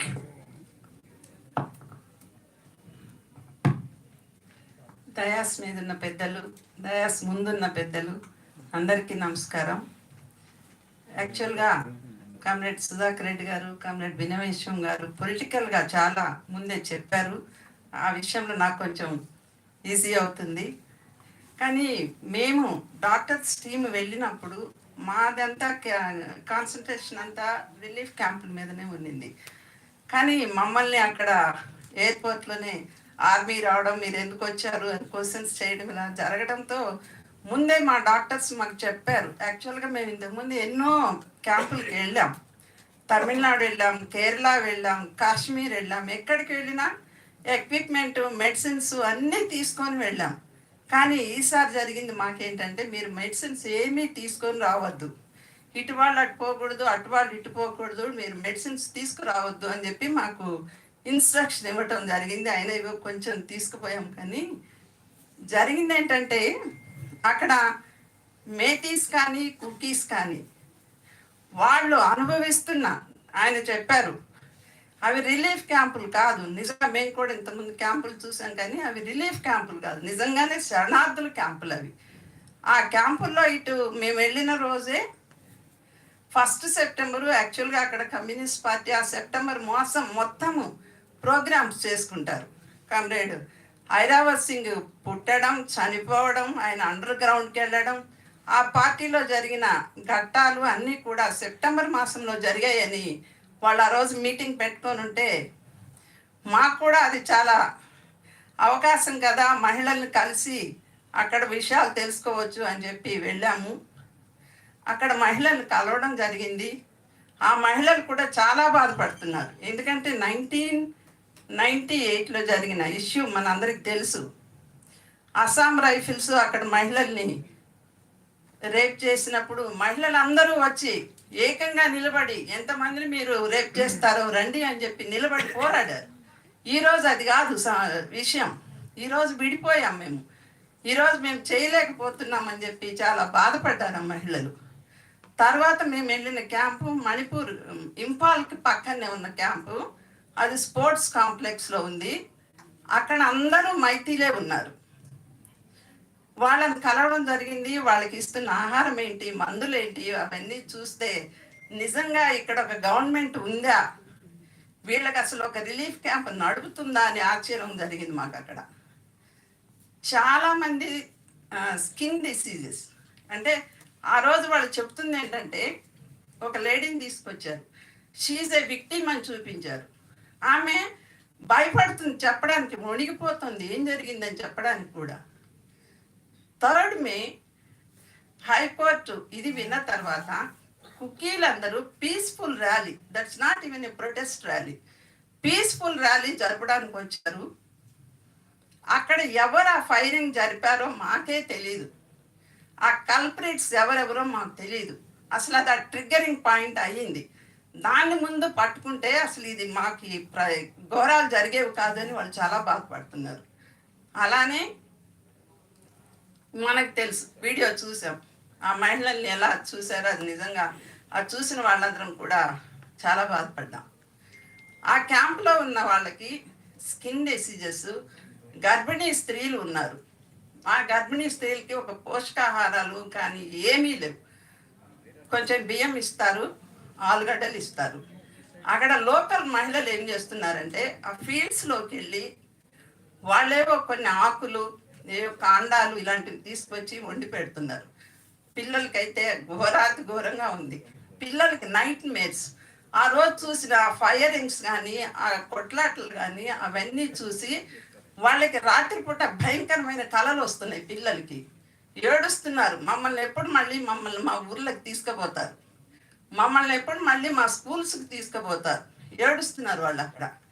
తర్వాత గర్భిణీ స్త్రీలు, వాళ్ళకి delivery చేయాలంటే ఏంటి question. వాళ్ళని ఆ delivery చేయడానికి ఇంకొకటి, కామ్రేడ్ సుధాకర్ రెడ్డి గారు చెప్పినట్లు ఇప్పటి వరకు కూడా మణిపూర్లో పబ్లిక్ ట్రాన్స్పోర్ట్ లేదు. ఎవరి వెహికల్ వాళ్ళు పెట్టుకోవాల్సిందే, లేదంటే మనలాగా ఇక్కడ ఈ షేర్ ఆటోలు ఉన్నాయి, ఆ షేర్ ఆటోల్లో పడి పోవాల్సిందే. సో అది సిచ్యువేషన్ అక్కడ. అలాంటి సిచ్యువేషన్లో ఈ మహిళలు, గర్భిణీ స్త్రీలు డెలివరీలకి సెంటర్స్కి వెళ్ళాలంటే ఎలా వెళ్ళగలుగుతారు? ఇది పెద్ద సమస్య ఉంది అక్కడ.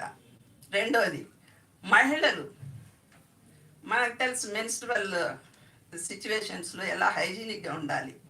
వాళ్ళకి కావాల్సిన నాప్కిన్స్ అయినా సరిపడా ఇస్తారా అంటే ఇవ్వరు, అవి లేదు, అవి అందడం లేదు.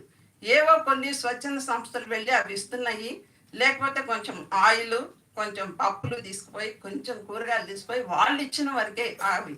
అంతేగాని గవర్నమెంట్ నుంచి చాలా చాలా తక్కువ వాళ్ళకి సహాయం అందుతుంది.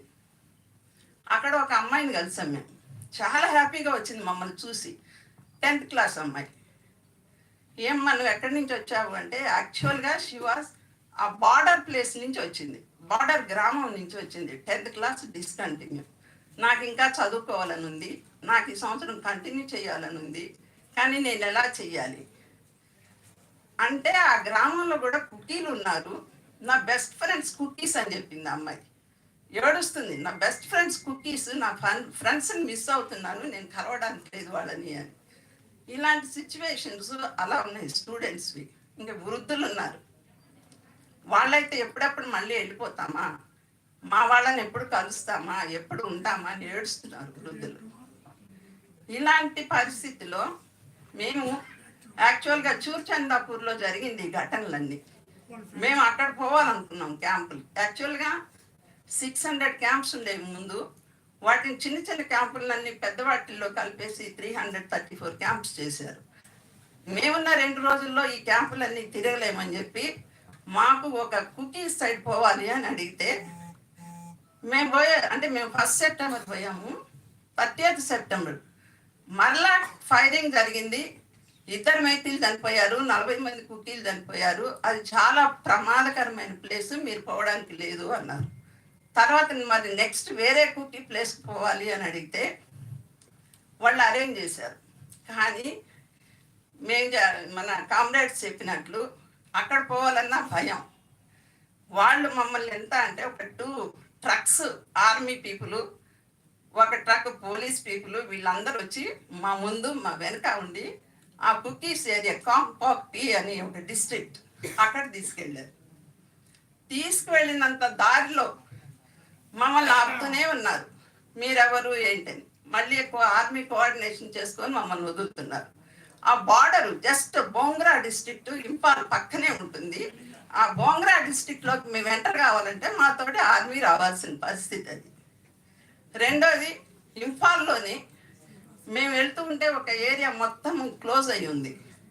ఇదేంటి, ఇది ఎందుకు క్లోజ్ చేశారు, షాపులు ఓపెన్ లేదు అని అడిగితే వాళ్ళు చెప్తుంది, కుకీస్ ఉన్నారు ఈ ఏరియాలో, వాళ్ళ షాపులు ఉన్నాయి, వాళ్ళు ఈరోజు భయంతో పారిపోయారు, ఎవ్వరు లేరు ఇక్కడ, వాళ్ళు వాళ్ళ గ్రామాలకు వెళ్ళిపోయారు.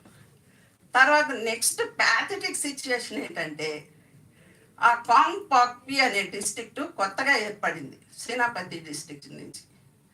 కానీ అక్కడ ఇంతవరకు ఏమీ లేవు. మేము వెళ్ళిన క్యాంపులు 54 క్యాంప్స్ ఉన్నాయి. ఒక పిహెచ్సిలో చూస్తే అసలు ఏమీ లేవు. మరి మీరు ఏం చేస్తారమ్మా డెలివరీలు ఇవన్నీ అని అంటే నిజంగా వాళ్ళు ఏం చెప్తున్నారు, 18 సిస్టర్స్ వాళ్ళు సర్వీస్ ఇస్తున్నారు అక్కడ. అప్పుడు వాళ్ళు చెప్తున్నారు 10 మంది చనిపోయారు ఇక్కడ ఈ క్యాంప్లో అని. ఏమైంది అని అంటే డయాలసిస్ తీసుకునే పేషెంట్లు ఉన్నారు. అలానే అక్కడ టైఫాయిడ్ బ్రేక్ అయింది, బాగా టైఫాయిడ్ ఉంది, డెంగ్యూ లక్కీగా లేదన్నారు. సరే అని చెప్పి అడిగితే ఆ టైఫాయిడ్కి ట్రీట్మెంట్ లేక, తర్వాత డిహైడ్రేషన్ తోటి, డయాలసిస్ వసతులు లేక 10 మంది చనిపోయారు. వీళ్ళని ఎలా తీసుకుపోతారు మీరు, ఎక్కడ ట్రీట్మెంట్కి పోతారు అంటే ఇక్కడే. మన బాధ ఏంటంటే ఇంఫాల్ చాలా డెవలప్ అయింది, అక్కడ 3 కాలేజెస్లు ఉన్నాయి, మెడికల్ కాలేజెస్, 2 గవర్నమెంట్, 1 ప్రైవేట్. కానీ ఇప్పుడు ఈ చూర్చందాపూర్ దగ్గర ఉన్న మెడికల్ కాలేజీ దాంట్లో ఇక్కడ ఫైరింగ్ ఇవన్నీ జరిగాయి. ఈ కుకీస్ మొత్తము వచ్చేది ఏంటంటే పక్కన ఉన్న ఇంపాల్కి 50 కిలోమీటర్స్. ఆ 50 కిలోమీటర్స్ వచ్చి వాళ్ళంతా ట్రీట్మెంట్ తీసుకొని వెళ్ళేవాళ్ళు. ఇప్పుడు వాళ్ళు ఇంపాల్కి రావడానికి లేదు. చూర్చందాపూర్ ఫైరింగ్ అవుతుంది. అలా మీ అందరు ముందే మీడియాలో చదివిన్నారు కదా, ఐపీఎస్లు కానీ, ప్రొఫెసర్స్ కానీ, మెడికల్ డాక్టర్స్ కానీ, వీళ్ళంతా ఈ ప్లెయిన్ ఏరియా అంటారు వాళ్ళు, ఈ ప్లెయిన్ ఏరియాలో ఉన్న వాళ్ళంతా హిల్ ఏరియాలకు వెళ్ళిపోయారు. కానీ వాళ్ళు ట్రీట్మెంట్లు చేయడానికి లేదు. అక్కడ ఇప్పుడు ఈ 2-3 monthsలో ఒక మెడికల్ కాలేజ్ అని స్టార్ట్ చేశారు. దాంట్లో ఏ వసతులు లేవు. మేము వెళ్ళిన డిస్ట్రిక్ట్ దాంట్లో కనీసం డిస్ట్రిక్ట్ హాస్పిటల్ అని చెప్పారు, ఒక చిన్న మైనర్ ఒకటి థియేటర్ కూడా లేదు. మరి మళ్ళీ ఇప్పుడు ఇక్కడ ఇంతమంది గర్భిణీ స్త్రీలు ఉన్నారు, వీళ్ళకి సిజేరియన్ అవసరం అవుతుంది, ఏం చేస్తారు? వీళ్ళు పోతే కోహిమా పోవాలి, లేకపోతే దివాపూర్ పోవాలి, ఈ 2 ప్లేసులు పోవాలి. ఏంటి, అది మొత్తం హిల్ ఏరియా, 150 కిలోమీటర్స్. వాళ్ళకి పోవడానికి 36 to 40 hours పడుతుందంట. ఈ డెలివరీ కాంప్లికేటెడ్ కేసెస్ ఇవన్నీ తీసుకొని పోవాలన్నా, ఈ డయాలసిస్ చేయాల్సిన పేషెంట్స్ని తీసుకోపోవాలన్నా అంతంత దూరం పోవాలి, వాళ్ళు చేసుకోలేరు. దట్స్ వై అంత ప్యాథటిక్ సిచ్యువేషన్గా అక్కడ ఉంది. వాళ్ళు చెప్పడం అక్కడ 5 డిస్ట్రిక్ట్లు ఉన్నాయి మొత్తం కుకీస్ కింద ఉన్నవి. వాళ్ళున్న ఏరియాలో ఆ క్యాంపులు ఉన్న దగ్గర 5 డిస్ట్రిక్ట్లు ఉన్నాయి. ఈ 5 డిస్ట్రిక్ట్లో ఏదైనా కొంచెం బెటర్ అయిన క్యాంప్ ఉందంటే ఇదే. కానీ ఇక్కడ ఏమీ లేవు. మేము అప్పుడు అడిగాం, పోనీ మీకు మేము మెడిసిన్స్ పంపించడానికి లేకపోతే ఎక్విప్మెంట్స్ పంపించడానికి అని అడిగాం.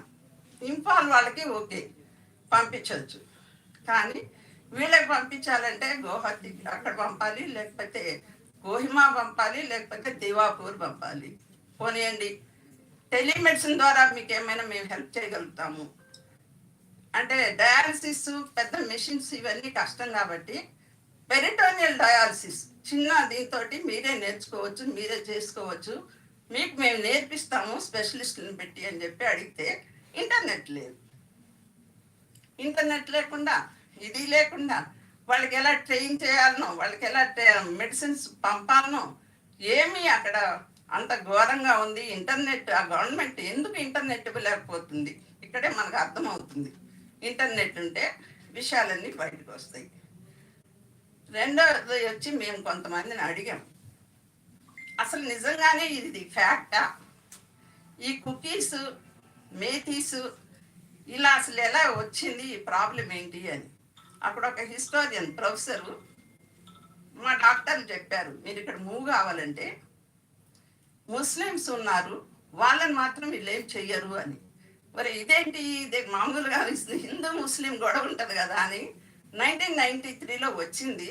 దాన్ని మేము ఇది చేసేసాము, కానీ ఇప్పుడు మాకు హెల్ప్ చేసేది ముస్లిమ్స్ అని చెప్పారు. సరే ఆ ప్రొఫెసర్ని అడిగాం, ఆయన చెప్పడం అప్పుడు చెప్పారు మాకు అసలు వాళ్ళు ఫస్ట్ హిమాలయ దీని నుంచి ట్రైబల్స్ అంతా నోమాడ్స్ వీళ్ళు సంచార జీవులు, వీళ్ళందరూ కలిసి అలా వచ్చి అప్పుడు బాగా ఈ లోయలోకి వస్తే కొంచెం టెంపరేచర్ తక్కువగా ఉంటుందని లోయల్లోకి వచ్చి అలానే ఈ మణిపాల్ లోయల్లోకి వచ్చారు. అలా స్థిర నివాసులుగా ఉండిపోయారు. తర్వాత వాళ్ళు 7 గణాలు అంటే 7 జాతులుగా అవ్వడము, తర్వాత మళ్ళీ వాళ్ళల్లోనే అందరూ కలిసి ఒక కింగ్డమ్గా చేసుకోవడము. ఆ కింగ్డమ్లో అందరము ఉన్నాము. దాంట్లో కాకపోతే కొన్ని 7 వంశీకులు వాళ్ళు రాజులుగా పెత్తనం తీసుకోవడము. ఆ తర్వాత మళ్ళీ వాళ్ళని బ్రిటిష్ వాళ్ళు వచ్చి వాళ్ళ మధ్య గొడవలు పెట్టి వాళ్ళు వచ్చి చేయడము. దీంతో మన రాజ్యాంగం వచ్చినప్పుడు ఐ డోంట్ నో ఎగ్జాక్ట్లీ ఆ డాక్టర్ సెట్ మేము ఆయన ఏం చెప్పారో అది చెప్తున్నాము. రాజ్యాంగం వచ్చినప్పుడు ట్రైబల్ స్టేటస్ ఇచ్చేటప్పుడు కుకీలంతా కుకీలుగానే ట్రైబల్ స్టేటస్ తీసుకున్నారు. మాకు చెప్పిన డాక్టర్ కూడా ఇక్కడ తిరుపతిలో చదివిపోయిన ఆమె మణిపూరి డాక్టర్, ఆమె చెప్తుంది అప్పుడు వాళ్ళంతా మంచిగా తీసుకున్నారు, వీళ్ళంతా ప్రిస్టేజియస్గా మేము క్లాస్ పీపుల్ మీ హిందువులు మీ అన్నట్లు మాకు ట్రైబల్ స్టేటస్ వద్దన్నారు. వీళ్ళు ప్లెయిన్ ఏరియాలో ఉండిపోయారు. కానీ ఇప్పుడు మనం చూస్తుంది ఏంది, ప్లెయిన్ ఏరియా 10% ఉంది, హిల్ ఏరియా 90% ఉంది. 60% పాపులేషను ప్లెయిన్ ఏరియాలో ఉంటారు, 40% పాపులేషను హిల్ ఏరియాలో ఉంటారు.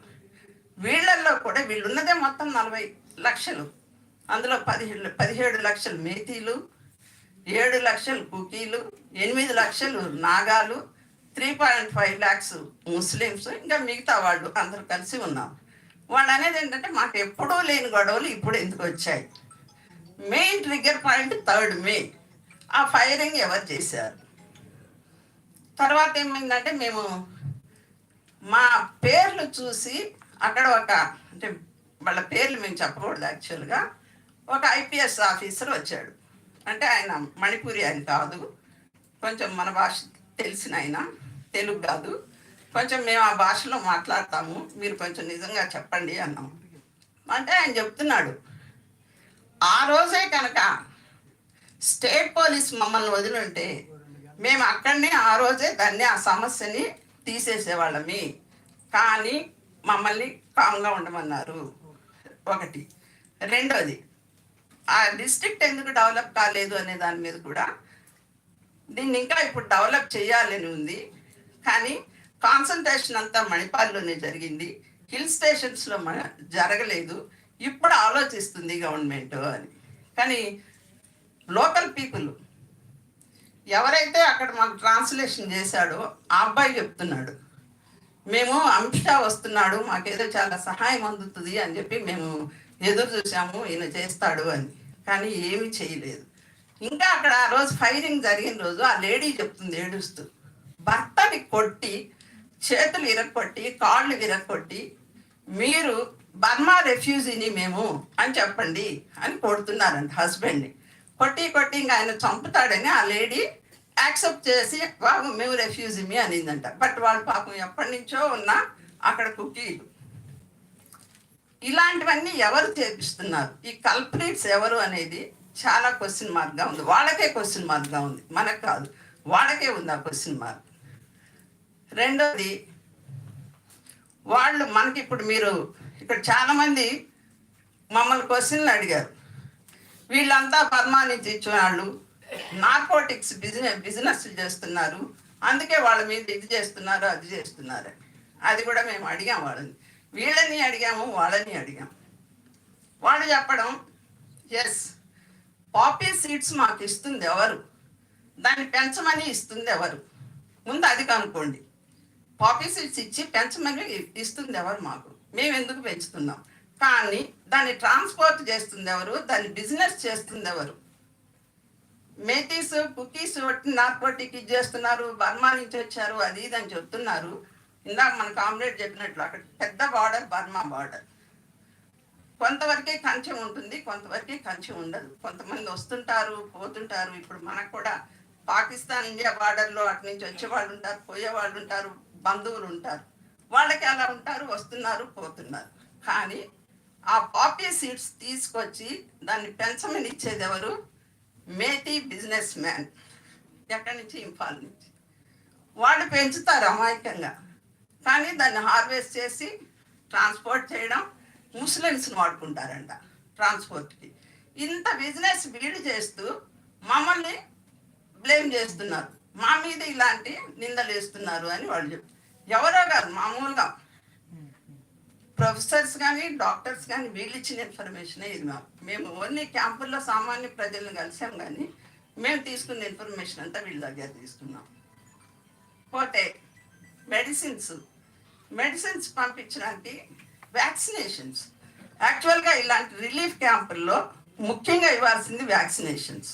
చిన్నపిల్లలు ఉన్నారు, మీజిల్స్ అవుట్ బ్రేక్ అయితే చాలా డేంజర్ అని చెప్పి యాక్చువల్గా యుఎన్ఓ సిస్టమే ఉంది. అది ఒక ఏమంటారు సిస్టమాటిక్ వ్యాక్సినేషన్ ప్రోగ్రామ్ ఉంది, కానీ అది అక్కడ రాలేదు. మేము అడిగాము వ్యాక్సినేషన్స్ ఇచ్చారా అని, లేదు అన్నారు. ఏంటి అని అంటే ఇంఫాల్ నుంచి మెడిసిన్స్ వస్తుంటే మధ్యలో ఆపేశారు. అవి ఏమైనాయో మాకు తెలియదు, మా దగ్గరికి రాలేదు. ఇప్పుడు గవర్నమెంట్ నుంచి మేమైనా డిమాండ్ చేయాల్సింది ఇమ్మీడియట్గా డయాలసిస్ పేషెంట్స్కి ఫుడ్, మహిళలకి గర్భిణీ స్త్రీలకు పోషకాహారం, మెడిసిన్స్, తర్వాత థియేటర్, సిజేరియన్ సెక్షన్ చేయాలంటే థియేటర్ అర్జెంటుగా ఉంది. ఇంకా మరీ అన్యాయం ఏంటంటే ఎవరైనా యాక్సిడెంట్స్ అవుతాయి, వస్తారు, ఎమర్జెన్సీ డ్రగ్స్ ఉన్నాయా, బ్లడ్ బ్యాంక్ ఉందా దగ్గరలో, ఏమీ లేవు. ఆ ఏరియా మొత్తం అసలు బ్లడ్ బ్యాంకే లేదు. ఇలాంటి కండిషన్స్ ఇప్పుడు అక్కడ ఉన్నాయి. ఇవన్నీ వదిలేసి వాళ్ళ మధ్య గొడవలు, వాళ్ళు చెప్పినట్లు వాళ్ళ మధ్య గొడవలు సృష్టించుకోవాలని మేము పట్టుకోవాలనేది. ఆ ఐపీఎస్ ఆఫీసరు లాస్ట్కి ఏం చెప్పాడంటే G20 జరుగుతుంది, అక్కడ మేము ఈ బ్లూ కలర్ ఆర్మీని చూసాం. ఈ బ్లూ కలర్ ఆర్మీ ఏంటి ఇదంతా ఇక్కడ అని అంటే 20 బెటాలియన్స్ పీస్ కీపింగ్ ఫోర్స్ లాగా వచ్చాయి. ఎందుకంటే G20 జరుగుతుంది. G20 అయిన తర్వాత మీరు వింటారు మణిపూర్లో ఏమవుతుంది, అక్కడ ఎన్కౌంటర్లు జరిగినా జరగవచ్చు అన్నారు ఆయన. సో సిచ్యువేషన్ ఏంటో మనకు తెలియదు. G20 అయిన తర్వాత అక్కడ సిచ్యువేషన్ ఏంటో కూడా మనకు తెలియదు. ఇప్పటికైనా గవర్నమెంట్, రెండో విషయం ఏంటంటే వాళ్ళు క్లియర్గా చెప్పేది సెంట్రల్ గవర్నమెంట్ కుకీలకు సపోర్ట్, స్టేట్ గవర్నమెంట్ మేకీలకు సపోర్ట్. ఇక్కడే మనకు అర్థమవుతుంది డివైడ్ అండ్ రూల్. రెండు బీజేపీ గవర్నమెంట్లే, కానీ డివైడ్ అండ్ రూల్ పాలసీ మీద నడుపుతున్నారు. ఇలా నడిపేటప్పుడు వాళ్ళు ఎప్పుడు పీస్ అక్కడ తీసుకొస్తారు, వాళ్ళ మధ్య సామరస్యం ఎప్పుడు కుదురుస్తారు, ఎప్పుడు ఈ పిల్లలు స్కూల్స్కి పోతారు, ఎప్పుడు ఈ పేషెంట్లకి ట్రీట్మెంట్ అందుతుంది? ఇది గవర్నమెంట్ ఇప్పుడు అర్జెంటుగా ఆ టాస్క్ తీసుకొని వాళ్ళ మధ్య సామరస్యం కుదర్చడమా? వాళ్ళైతే అసలు మెంటల్గా తయారైపోయారు. మేమే వాళ్ళే అని. వాళ్ళని కలపడం ఎలా? వాళ్ళ మధ్య మంచి డైలాగ్ ఎవరాలు తీసుకురావాలి. గవర్నమెంట్ ఒక్కటే చేయగలుగుతుందా? మిగతా పార్టీలను కూడా పిలవాలి, స్వచ్ఛంద సంస్థలను పిలవాలి, ఆ లోకల్స్ని కూర్చోబెట్టాలి. వాళ్ళని కూర్చోబెట్టి ఒక పీస్ డైలాగ్ కనుక తీసుకురాకపోతే అది నిజంగా ఇంకా ఘోరాతి ఘోరంగా తయారవుతుంది. వాళ్ళని ఇంకెంతమందిని కాలిపోవడం. అక్కడ నిజంగా పిల్లలు 2 పిల్లలు ఉన్నారు, వాళ్ళకి ట్రీట్మెంట్ లేదు. ఇలాంటి సమస్యలన్నీ ఉన్నప్పుడు గవర్నమెంట్ అర్జెంటుగా వాళ్ళకి ముందు మెడికల్ పంపించాలి, ఎక్విప్మెంట్స్ పంపించాలి, వాళ్ళ ముందు మధ్యలో డైలాగ్స్ తీసుకురావాలి, మాట్లాడాలి. ఇవన్నీ చేయకపోతే మణిపూర్ ఇంకా బర్న్ అవుతారు. ఇప్పుడు కూడా చందాపూర్లో ఇప్పుడు కూడా ఫైరింగ్స్ అవుతూనే ఉన్నాయి. మొన్న కూడా వాళ్ళు చెప్తున్నారు డాక్టర్లు. మేము వచ్చే రోజైతే 200 మెంబర్స్ చనిపోయారు అక్కడ. ఏంటి ఈ మారణకాండ? దీనికి ఎప్పుడు అని చెప్పి వాళ్ళు నిజంగా చాలా బాధపడుతున్నారు. ఈరోజు రాఘవాచారి గారి ట్రస్ట్ తరఫున ఇక్కడ నాకు ఛాన్స్ ఇచ్చినందుకు, యాక్చువల్గా రాఘవాచారి గారి దగ్గర మేము చాలా నేర్చుకోవాలనుకున్నాము. వీలైతే ఆయనతోటి చాలా ఇంటర్వ్యూలు తీసి వాటిని ప్రిజర్వ్ చేయాలనుకున్నాము. అదొకటి చేయలేకపోయాము. ఆయన మహా సముద్రం లాంటి నాలెడ్జి ఉన్న రాఘవాచారి గారు. ఎప్పుడైనా ఆయన దగ్గర కూర్చొని ఒక సమస్య మీద అడిగితే ఆయన చెప్పేది వింటూ ఉంటే అమ్మో ఒక 2 years అయినా ఆయన దగ్గర కూర్చొని చాలా నేర్చుకోవాలి అనిపించేది మాకు. అలాంటి రాఘవాచారి గారి ట్రస్ట్ ఈరోజు ఈ అవకాశాన్ని ఇచ్చినందుకు, అలానే ముందు ఆయన ఇంటర్వ్యూలు మేము చేయలేకపోయినా ఆయన రాసిన ఎడిటోరియల్స్ అవన్నీ బుక్స్ రూపంలో తీసుకొస్తున్నారు.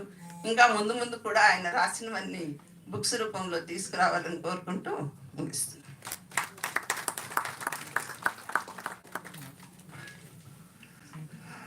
Thank you, Rajini, for sharing your experiences in Manipur. మరి కొద్దిసేపట్లో మన సమావేశం ముగుస్తుంది. ఆఖరి ఉపన్యాసకుడు ఇండియన్ జర్నలిస్ట్ యూనియన్ అధ్యక్షుడు కామ్రేడ్ శ్రీనివాసరెడ్డి గారు మాట్లాడతారు.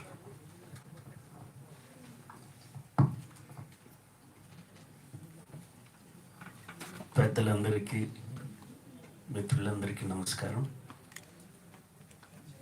నేను ఉపన్యాసకుని కాదు, టైం కూడా అయింది. 2 నిమిషాలు ఒకటి రాఘవాచారి గారి లాంటి మా పూర్వీకుల వల్ల ఇప్పుడు ఇలాంటి హాల్లో మీరు కూర్చోగలిగారు. ఈ యూనియన్కి ఆంధ్రప్రదేశ్ వర్కింగ్ జర్నలిస్ట్ యూనియన్కి వారు జనరల్ సెక్రటరీగా చేశారు. అప్పుడే ఆ రోజుల్లోనే బ్రహ్మానంద రెడ్డి గారి ముఖ్యమంత్రిగా ఉన్న రోజుల్లోనే ఈ బిల్డింగ్కి శంకుస్థాపన జరిగింది. 2, రాఘవాచారి గారి గురించి అందరికీ పర్సనల్గా ఐ థింక్ హార్డ్లీ ఎవరన్నా 5% హాజరైన వాళ్ళలో పర్సనల్ ర్యాప్ లేని వాళ్ళు hardly only 5% of the present audience. Everybody knows what he is, what he was. నేను ఒక్కటే మాట చెప్పగలుగుతాను. తిరుపతిలో 1000 స్తంభాల గుడి మీద ఒక కాంట్రవర్సీ జరుగుతుంది. ఆ కాంట్రవర్సీ హిందూ పెద్దలు, పండితులు ఒకవైపు, దాంట్లోనే మరికొంతమంది మరొక వైపు. చిన్నజీఆర్ స్వామి దానికి వ్యతిరేకం. మెజారిటీ ఒపీనియన్కి చిన్నజీఆర్ స్వామి గారు వ్యతిరేకం. వారు పత్రికలకి తన భావాన్ని చెప్పాలని చెప్పి అనుకుంటున్నారు. మీరు ఎవరైనా వస్తే బాగుంటుంది వారి దగ్గరికి అంటే, మేము రాము, వారిని ఇక్కడికి రమ్మనండి మా యూనియన్ ఆఫీస్కి, ఆడిటోరియానికి అక్కడ వారి భావాలేంటో చెప్పడానికి అవకాశం ఉంటుంది అంటే వచ్చారు. ఆ రూమ్లో కూర్చున్నారు చిన్నజీఆర్ స్వామి గారు. నేను వారు మాట్లాడుతున్నప్పుడు నేను పరిచయం చేసుకున్నాను. నేను ఫలానా విశాలాంధ్ర విలేకరిని. విశాలాంధ్ర అనగానే రాఘవాచారి గారు మీకు తెలుసా? మా ఎడిటరు సంపాదకుడు. 2 చేతులు దగ్గర పెట్టి మహానుభావుడు, మహాపండితుడు. నేను కూడా నేర్చుకోవలసిన అంశాలు ఉన్నాయి వారి దగ్గర నుంచి. నేను అప్పుడు అడిగాను, మీరు చదువుకున్నారా అని. ఏం చదువుకున్నారు? నేను chemistry MSc chemistry gold medalist. నాది వేరు, వారిది వేరు. మహానుభావుడు అంటే అన్ని రంగాలకు సంబంధించి చెప్పారే పెద్దలు. ఆయన ఏ రంగం నాకు తెలియదు అనే దానికి ఆయన ఈ కాగితాన్ని ఇట్లా ఇస్తే చూసి 1 నిమిషం చూసి ఇట్లా పెట్టేస్తాడు. అంతటి గ్రహణ శక్తి ఆయన దగ్గర. ఏ ఒక్క పుస్తకాలు ఉన్నాయి? మన వారు ఉండమిచ్చారో లేరు పుస్తకాలు. పుస్తకాలు కూడా ఏదో ఆ పూటకు ఆ రోజుకు అప్పటికి చదవాల్సిన పుస్తకాలే తప్ప మిగతా మన మాదిరిగా ఇంట్లో పెట్టుకుని ఇచ్చేసే వ్యక్తిత్వం కూడా అంతగా లేదు. అంతటి మిత్రులు తెలుగు, ఇంగ్లీష్, ఉర్దూ కూడా. ఉర్దూ ఆయన చదువుకున్న ప్రాథమిక భాష ఉర్దూ నుంచే మొదలైంది అక్షరాభ్యాసం. అందుకని అన్ని రంగాలలో అందరినీ ఆకట్టుకున్నటువంటి మహానుభావుడు మన రాఘవాచారి గారు. ఇక రెండవది, వారి పేరుతో Andhra Pradesh working journalist union, Indian journalist union Andhra Pradesh ముఖ్యమంత్రిని కోరితే వెంటనే అంగీకరించి యూనియన్ కోరిన కోరికను మన్నించి వారి పేరుతో అక్కడ అకాడమీని ఏర్పాటు చేశారు వారి పేరుతో. ఇక ఇవాళ ఉన్న సమస్య గురించి నేను 5 years బ్యాక్ మణిపూర్ మా Indian journalist union national executive అక్కడ పెట్టారు. మమ్మల్ని అంతా 2 రోజుల తర్వాత బర్మా పక్కనే కదా చూడాలని చెప్పాము. ఒక 8 వెహికల్స్లో బర్మాకి తీసుకెళ్ళారు.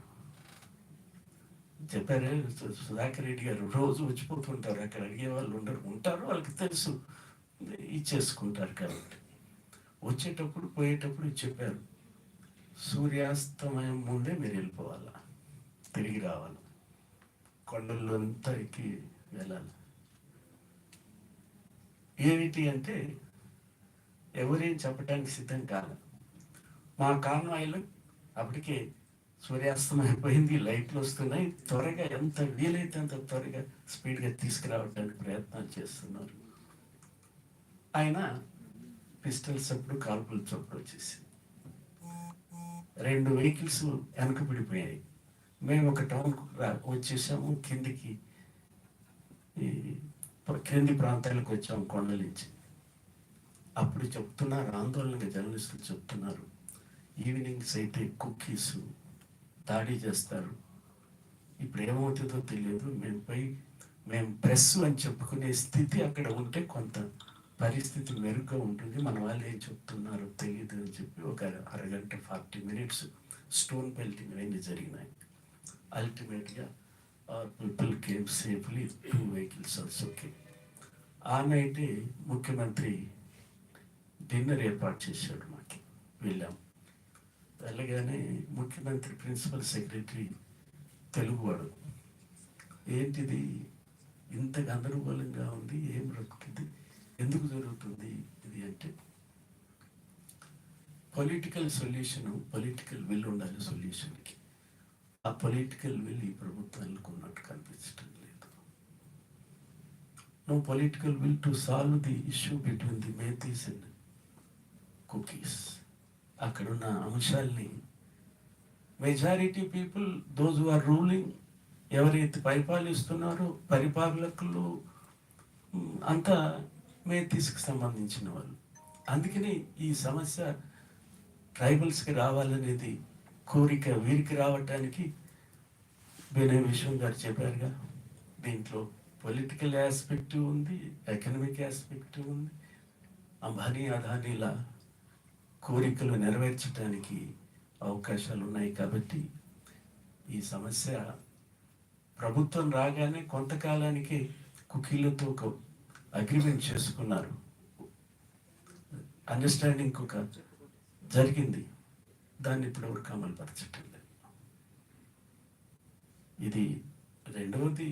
ఇవాళ ఉన్న పరిస్థితి, రాజకీయ పరిస్థితి, భారత్ ఇండియా అంటే ఏం తప్పే ఉంది. India, that is Bharat, no objection at all. But the way what for they are changing, what is the intention of it, what are they doing practically, ఈ అంశాలు చూసినప్పుడు చాలా ప్రమాదకరమైన పరిస్థితులు ఈ దేశంలో ఎదురవుతున్నాయని చెప్పి, దీన్ని మనలాంటి వాళ్ళు, ఆలోచన పరులు, లెఫ్ట్ ప్రోగ్రెసివ్ ఎలిమెంట్సే దీనికి పరిష్కారంగా ముందుకు తీసుకెళ్లాలని చెప్పి ఈ సందర్భంగా ఈ అవకాశం ఇచ్చిన మీ అందరికీ మరోసారి ధన్యవాదాలు తెలియజేస్తూ సెలవు.